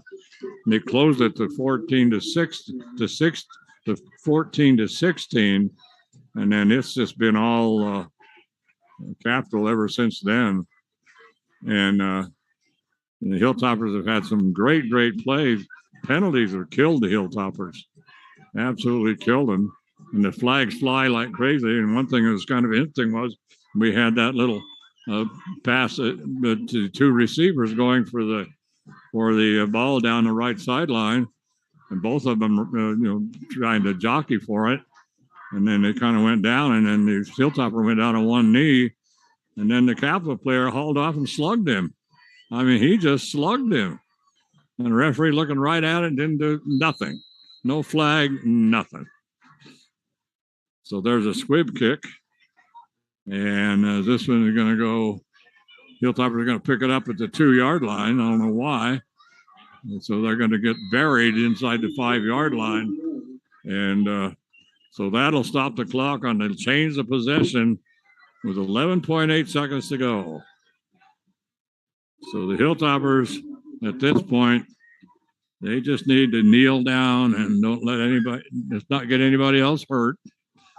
Let's just kneel down and get this thing over with. So the Hilltoppers are going to go right now to 1-2 on the season. Jaguars are going to go to 2-1. They clobbered Grants. They lost to St. Michael's last week by 4. And the Hilltoppers clobbered this Espanola and then lost to Taos last week in Cuesta. So the Hilltoppers, we almost had another pick 6. The Hilltoppers running the ball that time. I mean, throwing the pass out of the end zone. And the ball bounced away from the receiver and right into the arms of one of the Jaguars. And he had it. And all he had to do was run into the end zone, and he dropped it. And we have another flag. What, you guys, hang it up. The game is over. God, these guys. I've never seen such a flag-happy bunch in my life.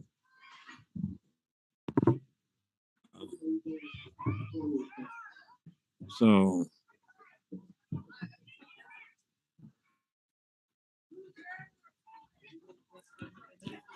can't remember. So,